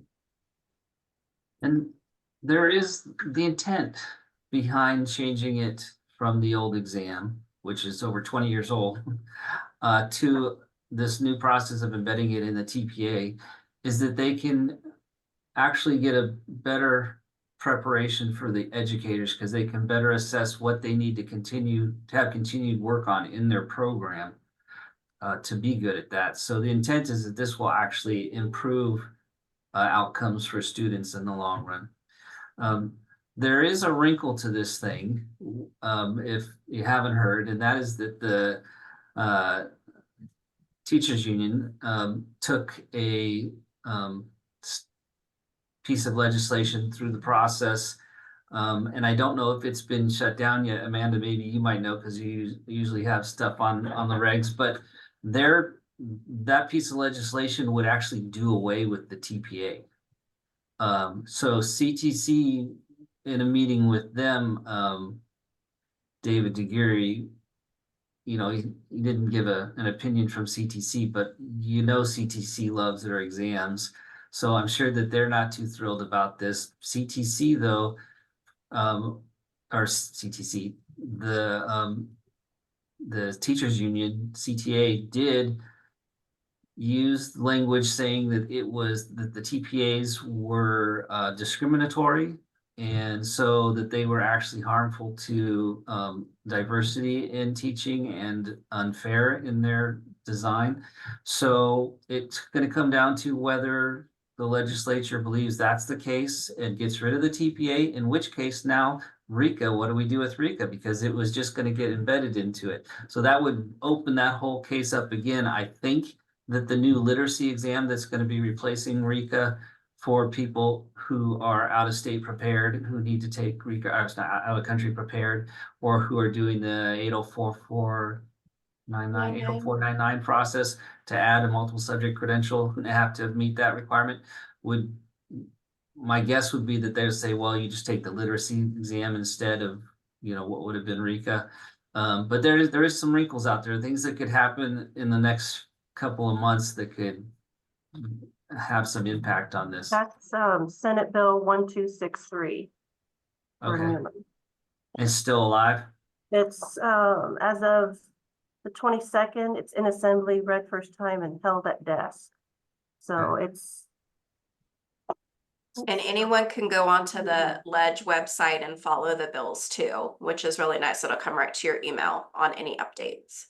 Yeah, and just throwing into that, if you want a good time, watch a commission meeting sometime. These topics have been really contentious lately. Any exams, any assessments, particularly the teaching performance assessment, CTA is just absolutely majorly concerned that these are discriminatory and place unnecessary roadblocks from folks becoming teachers. And then there's a whole other group of advocates who are saying, don't lower professional standards for teachers because students will ultimately suffer. And these two different ways of looking at assessments, performance assessments, assessments of knowledge, exams, etc., they have been crashing into each other really hard. And yeah, like Paul said, ultimately what the legislature decides is where we're going to end up. Does a STIP or PIP allow one to teach in an adult school? Yes, it's the same authorizations as would be on a preliminary or clear. So, yes. We are going to hire an SLP for the upcoming school year, but her preliminary recommendation will not take place until October. Do you recommend applying for a waiver, or could EC 44831 suffice on its own?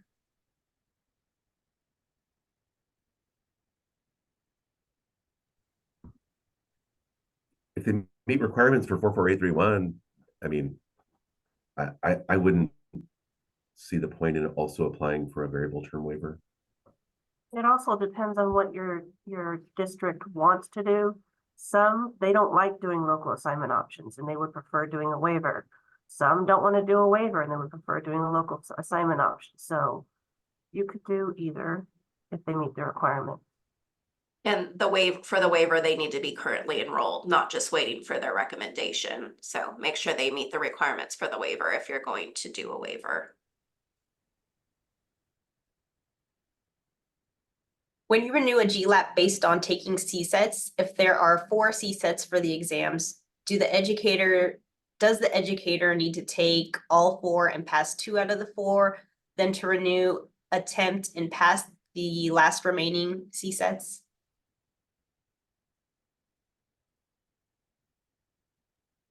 The renewal requirements does say, take all of the required subject matter examinations and pass at least 2. It doesn't say, you know, if it's only 3 or if it's 4. So I would say you need to take all of them and pass 2. Or complete the units, of course. Yeah, and you know, sometimes it comes down to I feel like maybe how a particular analyst is feeling that day, or if you have a good relationship with them or not. It seems like sometimes, okay, they didn't take all 4, it gets granted. Other times, they didn't take all 4, so it doesn't get granted. This is where it pays, I think, to have a good relationship with CTC. And if you ask nicely and it's a reasonable request, I think you could make that happen. Is there a preferred process to discuss teacher action plans with those on permits, waivers, and internships?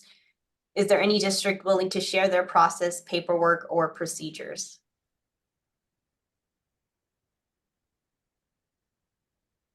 You know, I don't think there's a preferred process. I think everybody does things a little bit differently.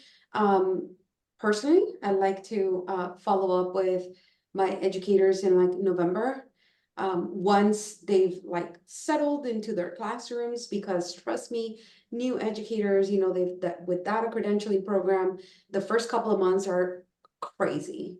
So in November, once things have settled a little bit, they've settled into the classrooms, then I check in with them again. What are your plans? Did you enroll in the program? That also allows them time to enroll in like the upcoming program, hopefully, right? And then I check in with them in like January. So I think that it comes down to the communication. If somebody tells you I'm taking the CSET in I don't know, in January, you probably want to set a reminder on your calendar to follow up with them and like, you know, after that, when are you supposed to get the results and things like that. But of course it varies, right? If you are a district who only hires 3 STIPs, you know, it's going to be, your process might be a little bit different than if you're a district who hires 100 STIPs, right? So I don't know if there's a preferred process. Yeah, we follow up with ours in February every year. And a lot of new teachers get a lot of information thrown at them when they're being hired, and come here and do your new hire paperwork, come here and do your credential process. If you're in an intern program, you're doing that process. So it's good to always follow up with your teacher because they don't necessarily realize everything that's going on. And now we've come up with like a new form too for new teachers that are on PIP, STIPs, or waivers, to show them the progression of, you know, a waiver to a PIP to a STIP and all of that, so they kind of understand and make them sign it, right? Because a lot of them are like, I was never told any of this information. So even though they were, maybe they didn't understand it. So I get it. It is another piece of paper, but I feel like it's going to be very helpful for us this school year. So. And Amy, one thing that I'd like to add, only because I've seen this here in my county, is when principals are working, or administration is working on the master's schedules, which probably is now, you want to be able to tell them, you know, is this person staying for the following school year or not? If the person has made no progression at all and there's nothing for you, you know, there are no other options, you want to be able to let your administration know, don't count on this teacher too. So, you know, again, it goes back to just keeping open communication with your employees. Yeah, we use a form on Inform K-12, and it gets CC'd to all the admin. So that way they can see what the teacher has going on too. So they're in the know. I would say most importantly is that you have a process that you are keeping everyone in the loop. It's so easy for that stuff to slip through the cracks. You know, you think about a teacher coming in, they're not fully credentialed. So besides starting this new job, maybe they don't have a lot of background teaching or in the classroom. Besides all that, they're enrolling in a university, they're taking classes. This is going to be a very busy person. And so very easy to say, oh, this is something I don't have to deal with for a whole year. I'm not going to focus on it right now. But that year goes by much quicker than anyone thinks. And so important that they're advised initially, that they receive information in writing, check-ins, that their supervisor knows, and that it's in writing, that you want that documentation, because trust me, if you don't have that, it's going to come back where they say that nobody told me, I didn't know. I thought I was supposed to be doing this. And of course, employers are also required to provide coaching and guidance, right? When you're applying for any emergency permit or, but I find that a lot of that coaching and guidance goes more towards the instructional side. And people forget about this other thing called credential. And so, yeah, it's important that you have a process. Is there any type of resource to see what courses would meet the supplementary authorization content areas for CTC? For example, one of the areas for arts is crafts, which seems very vague to me. How would I know which courses are considered crafts or computational thinking for computers? Do I just send the application and hope for the best? The best source is the supplementary authorization manual, really. Like, I think it goes into crafts maybe just a tad bit. But there are some areas where you're like, what is it, right? I have come across cases where I'm like, I don't think this is gonna work. And like you said, you send the application, you hope for the best. Now, it is important that educators, when you have a course that you're thinking, is it gonna qualify? Send the course description. That's always very helpful. And you know, the CTC always has the final say. So that's important to know. We provide the guidance. We hope that we're providing the correct guidance, but the CTC doesn't have the final say. And you know, there's the analysts too. Sometimes it could be subjective, right? One might say, oh yeah, this would work. Another might say, no, it doesn't. And so these are rough even for us. I would say just submit the backup needed, you know, course description, syllabus, anything that you can do to help the analyst out and not get a reject letter from CTC asking for additional information. For the handbook, or the supplementary authorization guide, you could go to the SIG and then select resources, and then you'll select manuals and handbooks. And then you'll see several different handbooks that are in there, including the supplemental authorization one that Lisa was referencing. So I would definitely check that out. You might also talk to your county office if you are not a county office, because they've probably seen a lot of apps over the years and have some idea of things that do work and that don't.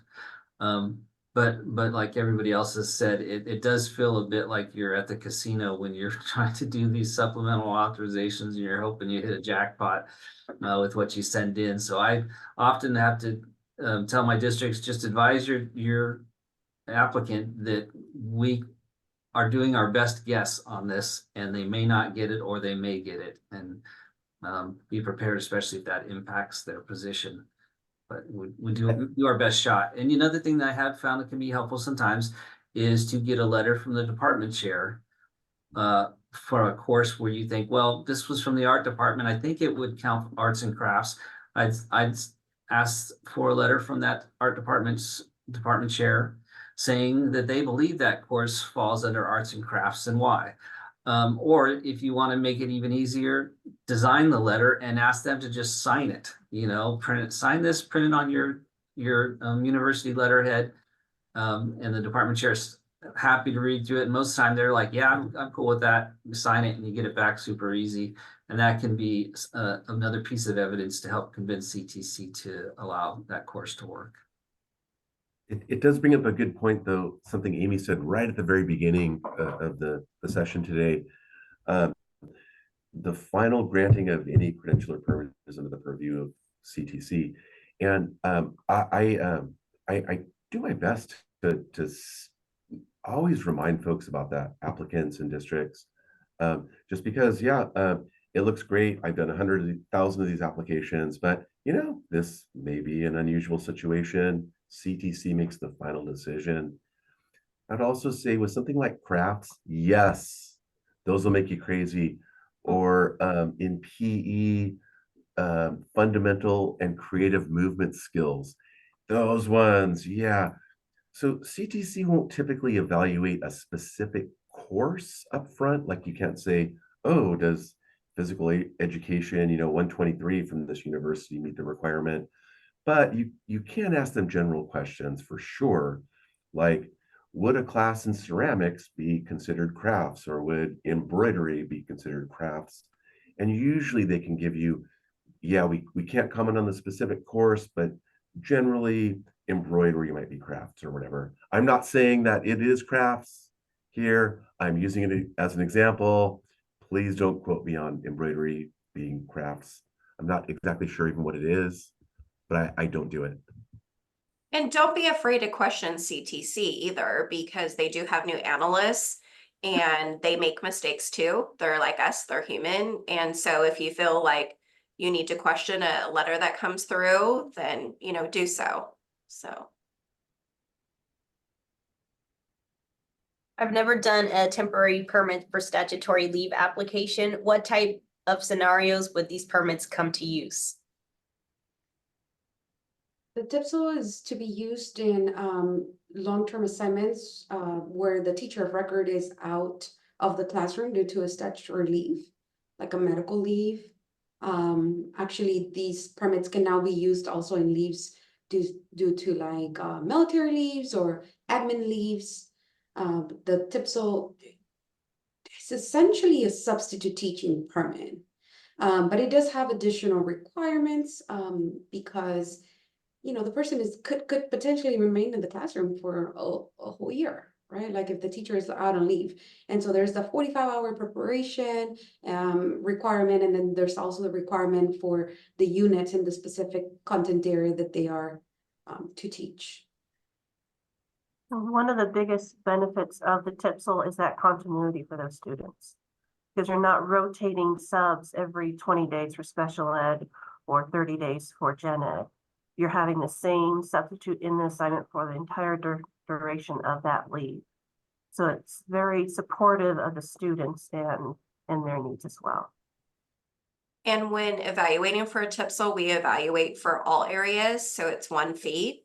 So if someone just comes through and says, I want just multiple subject, we always encourage them to evaluate for all the single subject areas. At least we do for all of our employees, because you don't want to have to keep having them pay to add on any authorizations that are needed. And we And always I would say pro tip that I do with every TIPSL in Santa Barbara County, if someone qualifies for a multiple subject or single subject Special or ed. a TIPSL, they also qualify for special ed. Throw special ed on there also. Get as many as possible, right? Yeah, and there's substitute teaching assignments, right? So if the teacher doesn't want the assignment, they can reject it. It's not like, with the teacher of record where they can be involuntarily assigned to something. So, we added there special education, and if they don't want to take the assignment, they don't have to. Another thing to keep in mind is if they have the TIPSL, they don't need to apply for a 30-day sub permit. The TIPSL authorizes that. Yeah, the TIPSL is employer restricted, but only for the long-term assignment. The TIPSL can be used as a 30-day sub permit, in the state of California.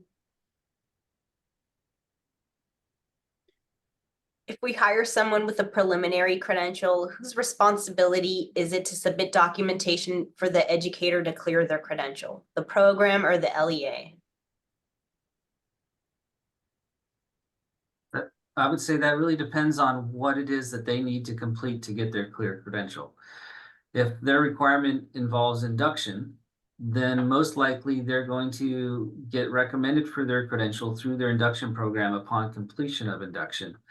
But I have seen people complete induction and still have other things on their to-do list. At that point, they've got to finish those other requirements, and then they can come back to the program to get recommended. Or if the program gave them the form, was it the 41 recommend? I can't remember for sure, that says that they've met induction, and then you can put that in an app and do it yourself. But generally, if induction's involved, you're probably going to be doing it through the program. If it's something, in case like they're an out-of-state prepared educator or out-of-country prepared educator, more often with the out-of-state, they met induction with 2 years of experience based on out-of-state, so they don't have an induction program they have to go through, but they need to meet the CSETs or something. In that case, a program is not going to help them with that. You're gonna, when they pass the CSETs, you're gonna help them apply for that, or I would advise you to help them, because we all know the mess that can happen when educators apply on their own.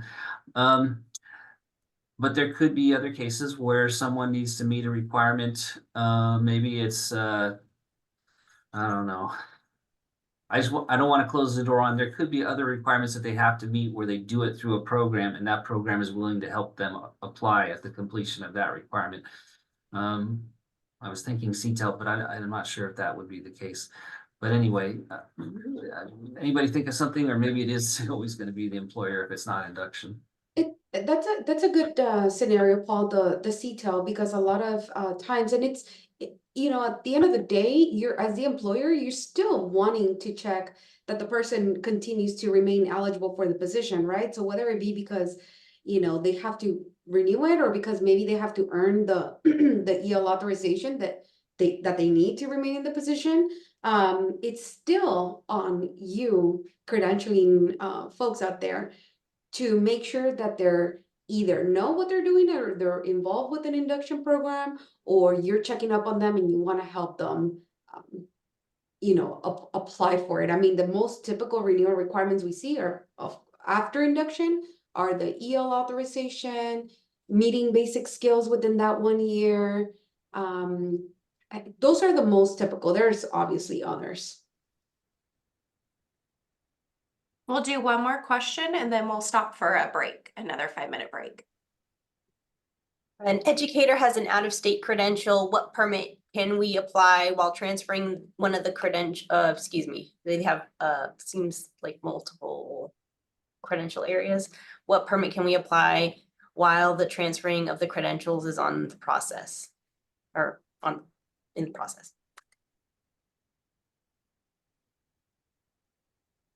I would say possibly a PIP or a STIP, you know, depending on if they meet the requirements, you know, subject matter wise, all of that. So we have a lot of people that do out of state programs and they need the PIP and the STIP, you know, for California way, they're doing the out of state program to transfer over to. So If they already have the out-of-state credential and they meet all the requirements to obtain a California credential, then you may apply for the California credential and do a temporary county certificate that authorizes the position while the application for the California credential is pending. we do the PIP or the STIP when they're still in the program. Yeah, that's correct.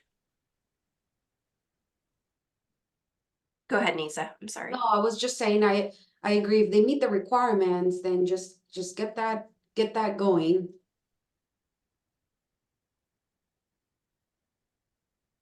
Okay, we'll take a 5-minute break and keep the questions coming. And we will finish at noon. Thank you.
Okay, we'll wait for everybody to get back on, our panelists and everybody, and we'll get started.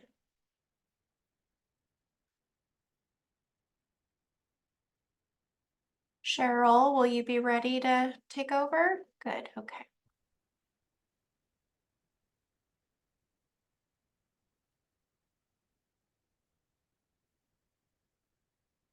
Okay, Cheryl, go ahead and take it away. And this will be Okay. our last hour. We'll be ending at noon. Okay, if applying for a PIP for the 2024-2025 school year, does it have to be board approved after July 1, or can it be approved now? Had this question earlier. Yeah, I believe, I mean, they can take it before the board now, just as long as the board agenda item specifies that it's for the 24-25 school year. Next question, are there any resources for determining what local assignments, authorization areas I would need to check off in a single subject credential? Example, have a teacher who holds a single subject in English. What academic subjects would be selected? Reading, English support, English and language development, journalism, etc. when adding our staff to the student information system?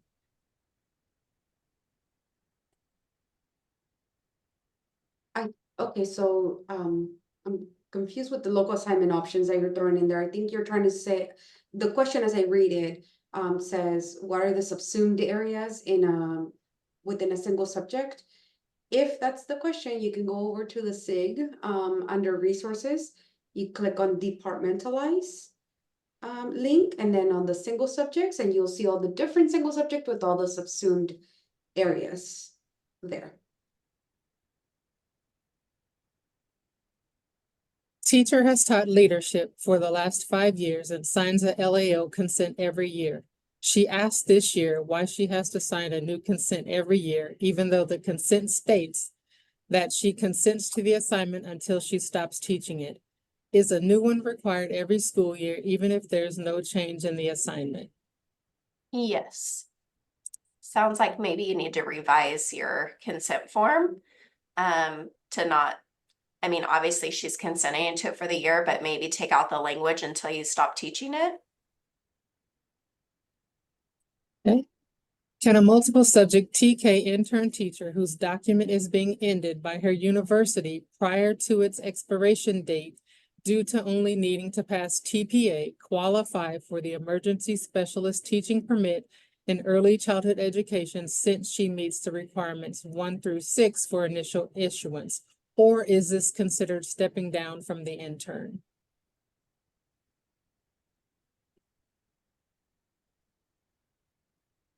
I think it'll be the same as like applying for a step. So I don't see why you couldn't do that. If the person qualifies for the emergency permit, I'd say go for it. And make sure you have that declaration of need on file. Can you list the most common documents that should be submitted online versus paper? Let's see. Emergency permits like sub permits, TPSOs, emergency clad bilingual authorization, PIPs, DIPs. Those are all online recommendations. Emergency teacher librarian, GLAPS, CLAPS, emergency resource. I think that's one. And I think that's it right now for online recommendations. The rest, like out of state, would be paper applications. Waivers are out of paper applications. Yeah, typically, emergency permits, just in general, definitely, emergency sub permits, renewals online, GLAPS and CLAPS.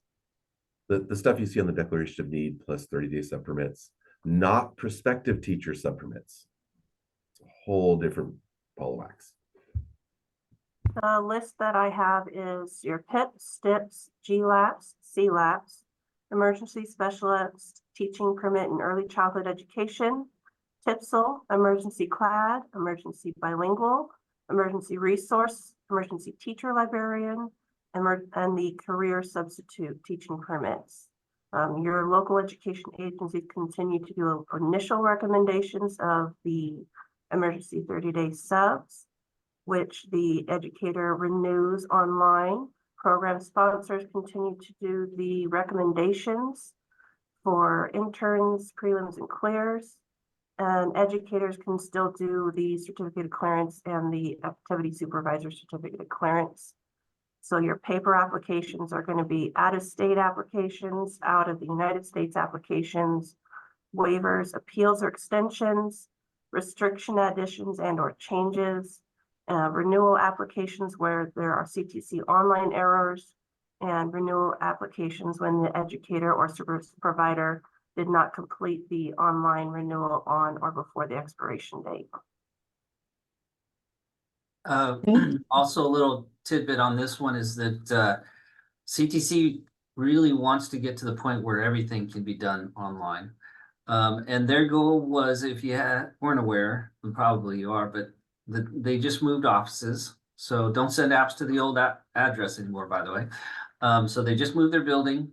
And that was the big focus to get through in May, because this move ended up coming up to them a year earlier than they were told it was going to happen. So they had this, they had a surprise, a panic, and a whole lot of work to get done really fast to get moved over. And then their goal was to get back to working on making more items available to be recommended online. So I think we're going to see it in the next 6 months. We're going to see other things come on board, and I'm sure they'll send out a CIA or something to that effect with information about that. Can a credential analyst be a CTC authorized submitter if they are not an LEA, COE, or IHE employee? I believe the case is the person, credentials analyst, doing the recommendations has to be an employer of the agency that they're submitting for. So, for example, a university with credential programs, the credentials analyst submitting those online recommendations has to be employed by the university. In our case, we submit applications on behalf of our districts, but we're submitting those for our induction program. The person submitting those online recommends has to be employed by SBCEO, not by another agency. This came up with one of our districts that is running an induction program. The question came up about whether our office could submit those online recommends, and it was a no from CTC. The person submitting those recommends for the district induction program has to be employed by the district. Are you referring to like charters, non-publics? Is that where you're an analyst for? So maybe check in with CTC if you're something other than an employee of an LEA, COE, or IHE. I know non-publics, I have a non-public that has wanted to do recommends for a long time for their sub permits and stuff. They were told by CTC that there was going to be a way to do it, but there's been some difficulties making that happen. So I don't think that's actually come to fruition yet. I'm not sure if this is an issue for that specific NPS and it works for other ones, or if this is the case across the board, like they want this to be an option. So I would definitely talk to CTC about your scenario and see if there's something that they're working on or that is already in place to make it work. This year, we had 4 teachers. Next year, we will have 3. I have one with a multiple subject, one with a single subject, social studies, and multiple subject, and someone who is single subject. If we have middle school core for the 2 multiple subject teachers, can we mix in the single subject to teach their subject of authorization to free up another class for the multiple subject teachers in the same subject? These 3 would teach all 6, 7, and 8. I would need to see the schedule and where those students were at. But I agree with Amanda, but if the teacher with the single subject is only teaching their content area, approved by their single subject, and the other courses are split up between the multiple subject teachers, each meeting the requirements of the core, then I would say, you know, that it sounds doable. There are too many variables here to just say, oh yeah, you're good. I think check with your monitoring authority just to say this is exactly what it looks like, give them the schedule, and they'll be able to help you. Yeah, look at each teacher separately. That's what I do when it gets a little bit complex. Look at the single subject teacher and are they authorized for everything? Then look at the multiple subject and then look at the other multiple subject and make sure you look at the core ed code to make sure they're meeting the requirements of the core. So. This is a question when it comes to me where I'm always like, I need details. It may be possible, but I need to see those details. I can't just answer this question based on, you know, the general information that's being presented. You can make it work. It's a little complicated. Make sure you're really focusing and going through each person. I'll Have give you an teacher, example. I'm sorry. I'm sorry, just because I thought of it, a good example, we had multiple subject teachers in middle school, and then just like a PE teacher.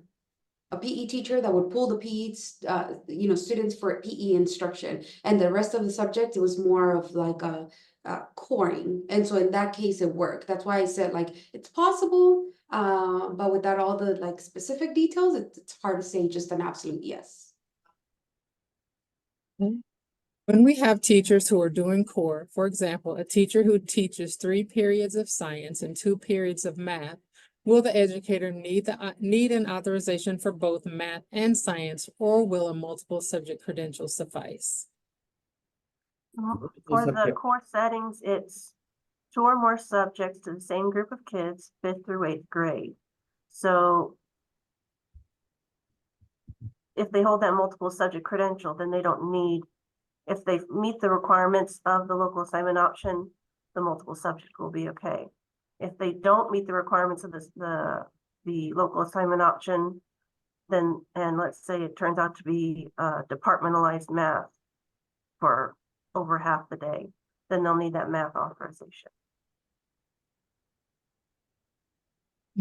What are the requirements to qualify for a GLAP waiver? So a GLAP and a waiver are 2 different things. So, you know, for a general education limited assignment, they need to have, you know, a single subject or a multiple subject or the older equivalent. And then, you know, a declaration of need on file. Initial issuance is pretty easy. The renewals get a little bit more complicated with, you know, CSETs or coursework. A waiver, it would just depend, you know, waivers on what's needed, so. What liability would the district or COE have if a district hired an employee that is not properly credentialed and the waiver requirements were not completed?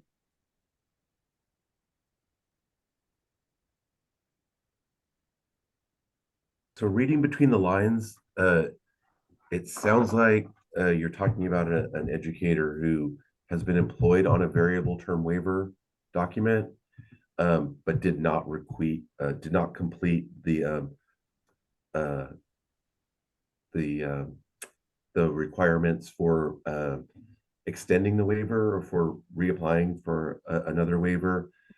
So if during that year the educator doesn't make any progress, that's not a problem. I mean, but applying for a subsequent waiver, that's going to be the problem.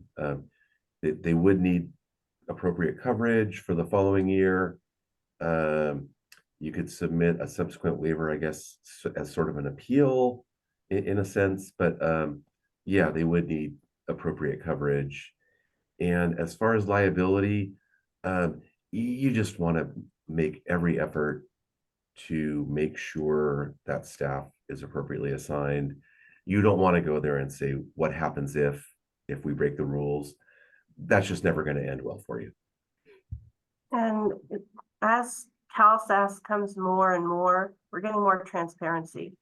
And so the subject of repercussions for initial or continuous misassignments has been discussed with CTC, and it is in legislation under 44258.9 regarding you have to fix a misassignments when you become aware of it within 30 days. But there's also the payroll aspect of it. There is legislation and regulation regarding fines and penalties for releasing pay for someone that doesn't hold the appropriate certification. And those are Ed Code 45034, 45036, and 45037. It actually gives you the calculation for penalties for not only the district releasing that pay, it also for the county office for releasing that pay. So there's two different calculations for penalties for releasing those pays. And just to say, the waivers, they have very specific requirements for subsequent waivers. And so on the waiver letter that is sent to the educator and to the district, the employing district, there are very specific requirements for the person to qualify for the subsequent waiver. Sometimes it's 12 units towards a program. Sometimes it's passage of a certain test. So if you did not meet those requirements, the only time that there's a possibility really for a subsequent waiver is if there were like extenuating circumstances, like really like somebody died, somebody really had a medical issues, and they are willing to submit all kinds of medical documentation. But other than that, I mean, the district in this case, if the person did absolutely nothing, then you probably just need to pull them out for the following school year. Can a single subject teacher that used this STIP apply for a GLAP if he was not able to complete the program? Oh, go ahead. Go for it. No, a GLAP can only be used when the educator is fully credentialed. So you saying that they didn't complete the program tells me that they did not earn or obtain their preliminary credential. So no, they would not qualify for a GLAP. You would have to see if they qualify for a PIP. I mean, I'm not going to assume anything. Just if they qualified for a PIP still, they could use that if they haven't used it. But yeah, no, they couldn't use a GLAP. I'm almost thinking if this is saying somebody with a single subject that used the STIP for SPED, for like a SPED assignment. And if that's what you're asking, then you couldn't get the GLAP because the GLAP it's a general education limited assignment permit. So you couldn't use that in a SPED assignment. If someone wants a supplementary authorization in science added to their multiple subject credential and took 10 upper division semester units at a regionally accredited college in biology and a lab component, do they still need to take additional classes to meet the physics, geoscience, and chemistry class requirement? Yes. For an ed code option, either 44256B or 44258 2, for a teacher to have a board-approved authorization, does the same requirements of foundational level general science requirements apply to the same for foundational level general math? Or can any math units meet the requirements for math?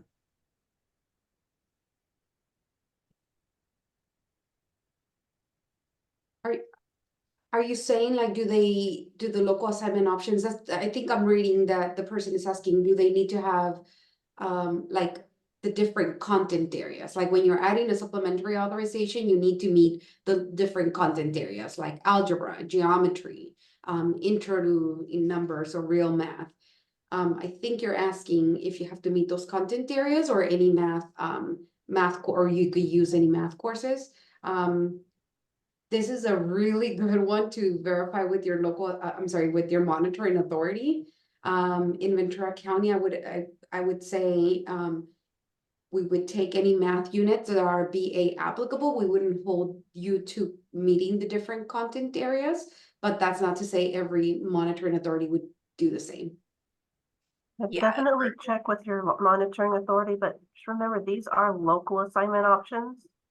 So if you as the local assignment, local agency say that only math, talk with your monitoring authority, work with them, and for us, math, it doesn't have to be in the separate areas.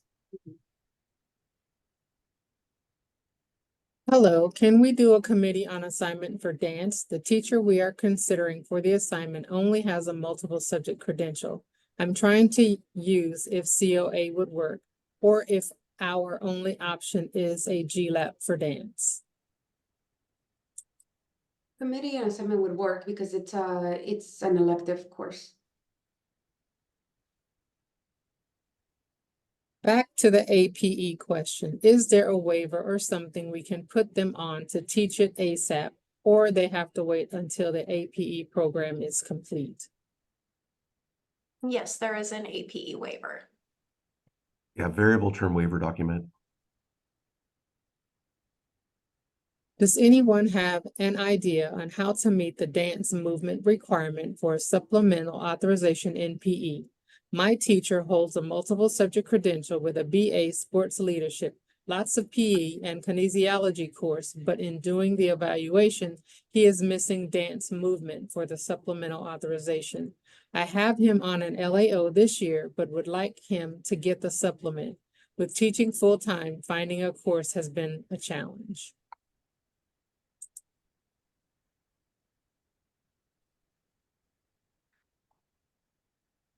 Trying to see what we've used in the past.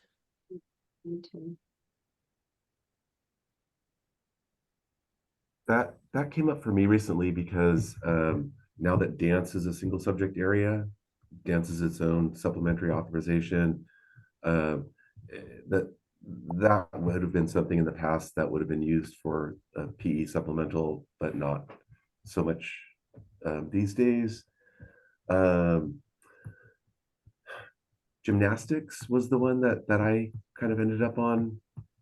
I think CTC said they take yoga.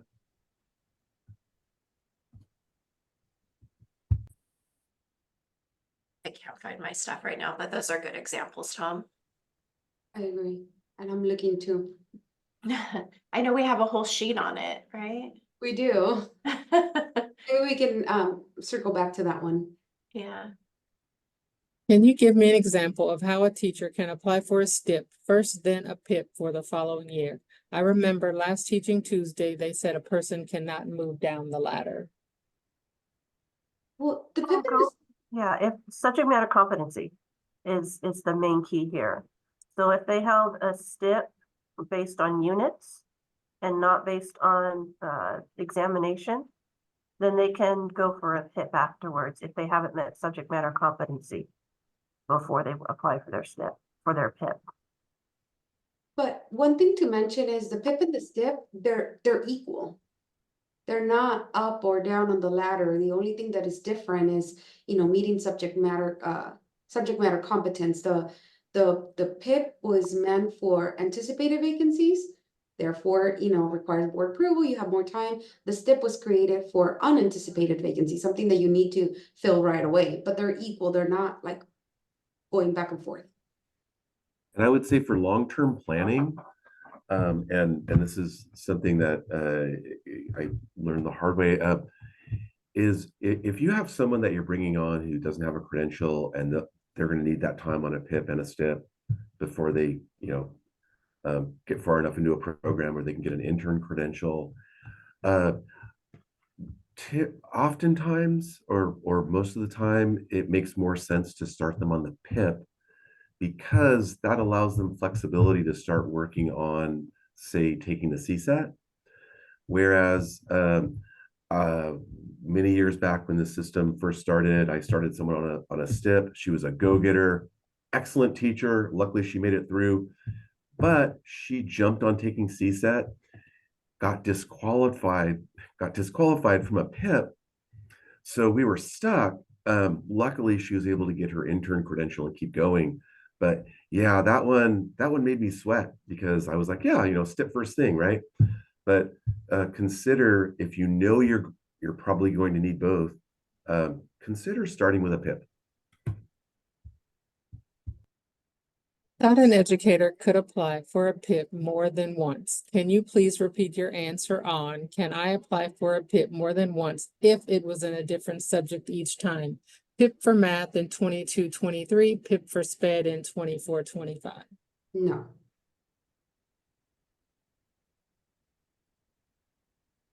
How do independent school districts handle TCCs? Do their county offices issue their TCCs, or can the independent school district issue their own?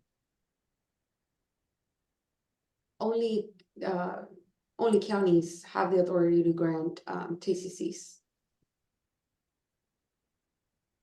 Can someone with a child development permit and multiple subject credential teach special ed preschool? If not, what is required?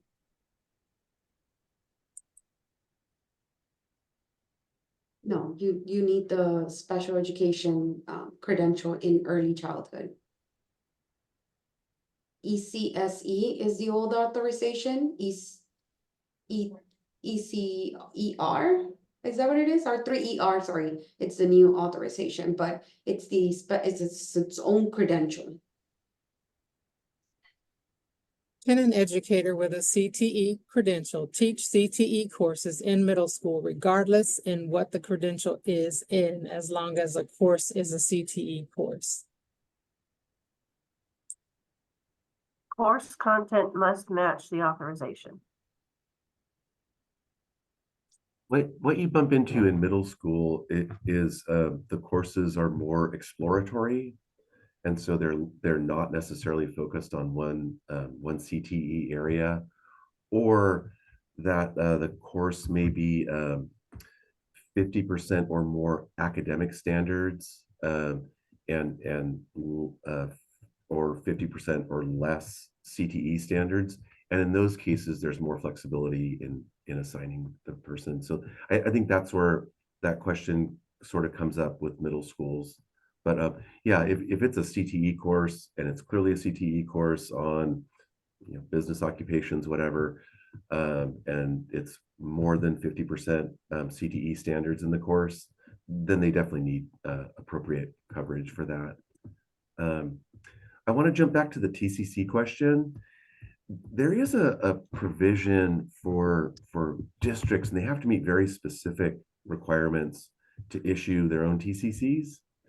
But it's a pretty unusual scenario. I don't know how many there are in the state, but it's possible if your district it meets these really kind of, for me, what I consider obscure requirements, then that is possible. But and I don't know the code section off the top of my head, but it's possible, and I think they talk about it in the assignment resources. Under Prop 28, CTE courses that fall in arts, media, and entertainment, does the educator must have a teaching credential or CTE credential? I think the thing to keep in mind with Prop 28 funding is that does not change any of the credentialing requirements. So that's just a funding source. But as far as what's required for instruction is the appropriate credential. So in other words, you can't pay a classified person to provide instruction just because you've got Prop 28 funds to use. Can you name which IHEs will evaluate for SMC for a fee? I think they all do. If you're a student, like if you're a student with that program, I shouldn't say all of them do. The ones that do is if you're a student in that program, so they could reach out to their academic advisor to see if that's an option for them.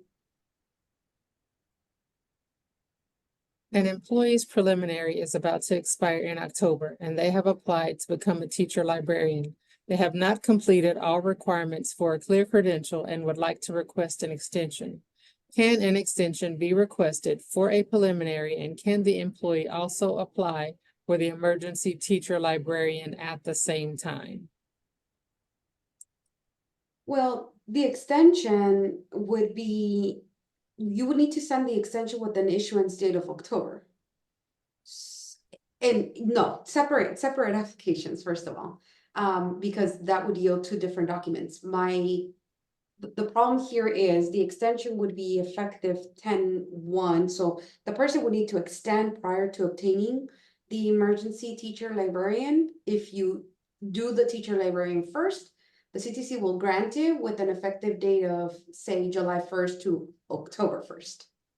It has to match that base credential, and so you want to make sure that that base credential is extended first. Watch those issuance dates. We are currently trying to help an educator with a preliminary single subject apply for a preliminary multiple subject credential.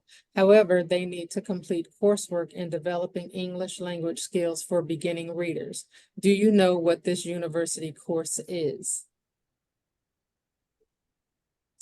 They have one at UC San Diego that we refer most people to. I don't know the course off the top of my head, but I can drop it in the chat. And do you UCLA guys know of any others? UCLA Extended Studies, I want to say it's the Extended Studies, the UCLA Extended Studies also has one that meets, and it specifically says it meets this requirement for the CTC. In 2019, CTC surveyed credential programs and asked them what courses they offer to meet the methodology requirement for each credential type. And they also asked about this course. And so there is a methodology survey, I believe that's what it's called, which has like a page and a half of courses that at the time those programs said this course meets the reading skills requirement. So if we can add that resource, do you have that? Yeah, we can add that in, and then Stephanie just put the one in there for UCLA and UCSD, the two courses that we usually use too, so. And I find most of those courses in that survey are still active, so or if you find that the program doesn't offer that specific course anymore, that they probably just changed it to a new course code. So you can at least know, okay, I'll check out this program and ask them what the new course is that they use for this. And we'll drop that pedagogy thing in there right now. How do you find a commission-approved university that offers EL authorization or CLAD courses?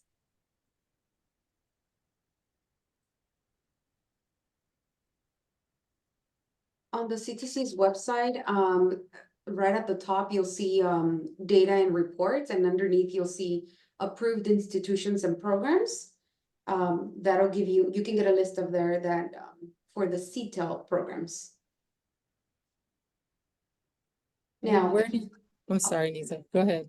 I was gonna say, this is an afterthought. Now, if you have the, your educator has the ELAS, ELAE, ELAM authorizations, and they want to go to a full EL authorization, then consider that UC San Diego extension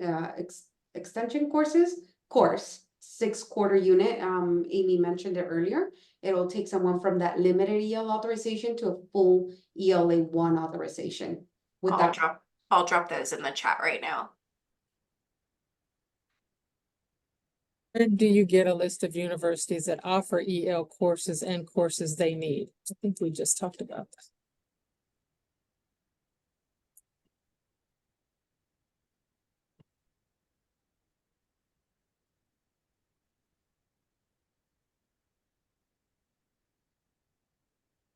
Yes, we just answered that one. Can you apply for two different things using 141 for application form and fee, given that it's for the same credential? For example, clearing a preliminary credential and adding a bilingual authorization at the same time. Yes. Yes. As long as your request will yield one document, then you can apply using one application, one fee. But if you're asking for, your request is gonna yield two documents, like an extension of the preliminary and then a bilingual permit, for example, emergency permit. That's two different documents that will require two different authorizations. Sorry, applications. I have a couple teachers who need methodology classes. I've sent them the list on the CTC site, but a lot of the classes on the CTC methodology list don't exist anymore. There are new courses that aren't listed. The teachers ask me if they'll work, and I'll usually say I can't really give them an answer as it's up to CTC. But to check with the school, they're looking to do the course through to see if that's a course that's typically accepted by CTC. Is that fair guidance? Is there a resource I'm missing? There's one other tip I give them is look for a program that offers the credential type that they need the methodology course for. So if they need a methodology course for math, go to a program that offers a credential in math, and they're going to have a methodology course. And you can find that on the commission's website, those programs, Paul, so And then you can check. good with- advice. Definitely, and then you can check with the academic advisor to see what that course is. Now, sometimes they won't offer it as a standalone course, but it's worth checking with the academic advisors on that. Yeah, But that is fair guidance, I think. I agree, and I also will advise folks, make sure you're speaking, like Nisa said, with an academic advisor or with the credentials office. If they ask a professor, forget about it, typically. But also to be clear in their question, I'm sure everybody in this room right now knows folks will come at you with questions using terminology that doesn't really fit, or they'll kind of be mixing and matching terminologies. But I really advise these folks just to make sure they're asking a clear question, because sometimes they'll ask a question that sounds like, oh, hey, can I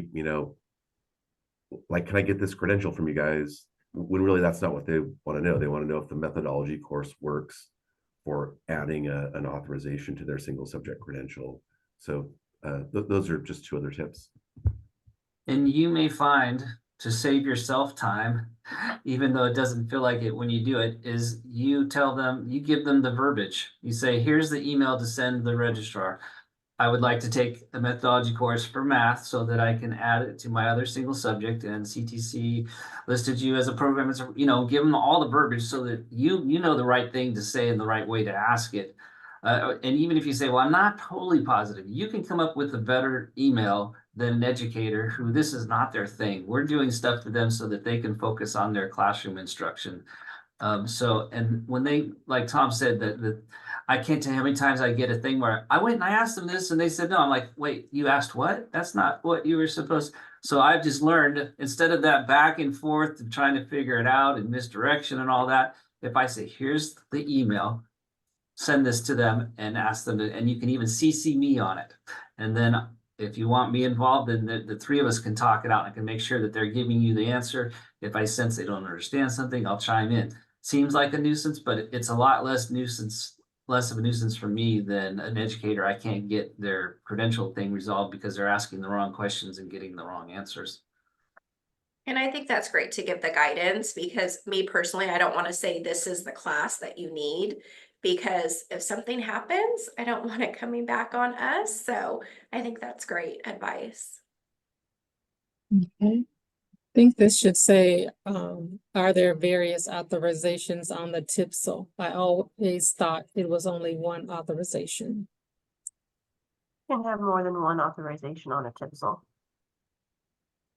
So you can have the multiple, you can have the ed specialist, and you can have, any of the single subject areas that a person qualifies for, all in one document. Can someone with a STIP or PIP be allowed to teach adult classes? We already got this, yeah. Our district is hurting to hire SDC teachers. If we have teachers who have met subject matter competence and or have a clear credential and have used a STIP in the past, what can be our option if they are interested to become an SDC teacher for 1 year?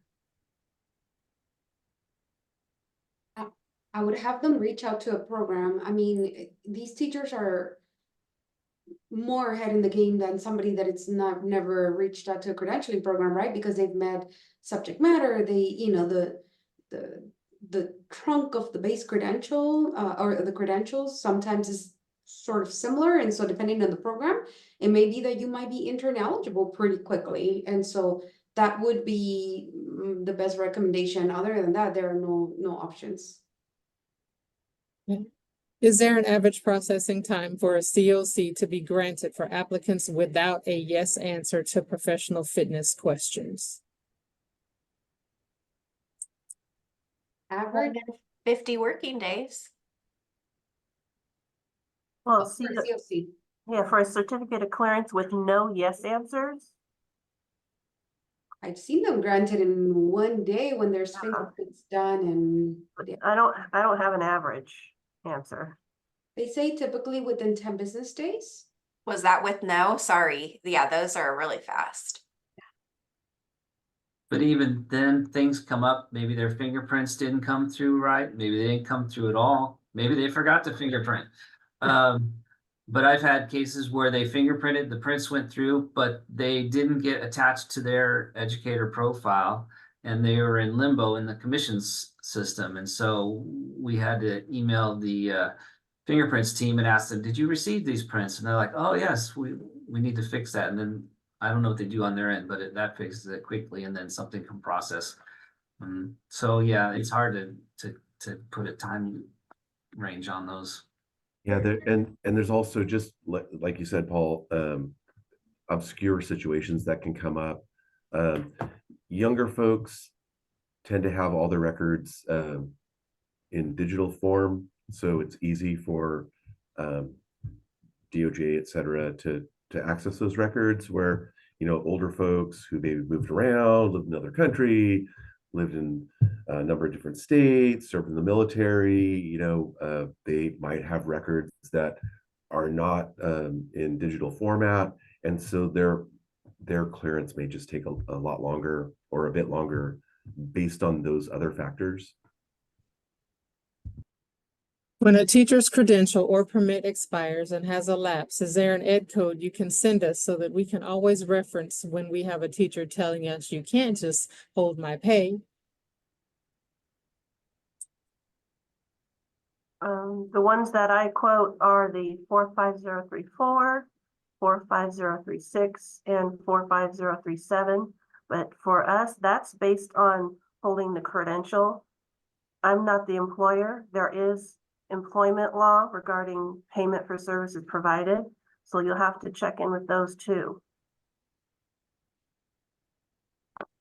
What if someone applies for a PIP in multiple subjects and takes the CSET Spanish 3 to be eligible for a bilingual authorization with the PIP? Will they disqualify her application? That won't be seen as subject matter competency, will it? No, you can apply for the PIP. Now, if this is multiple subjects, so in order to meet subject matter competence for multiple subject, you either need the CSETs in multiple subject or the liberal studies, liberal arts, BA. There's another one. I forget what it is, but the CSET Spanish 3 would give you the authorization to apply for the bilingual permit to be embedded in the PIP.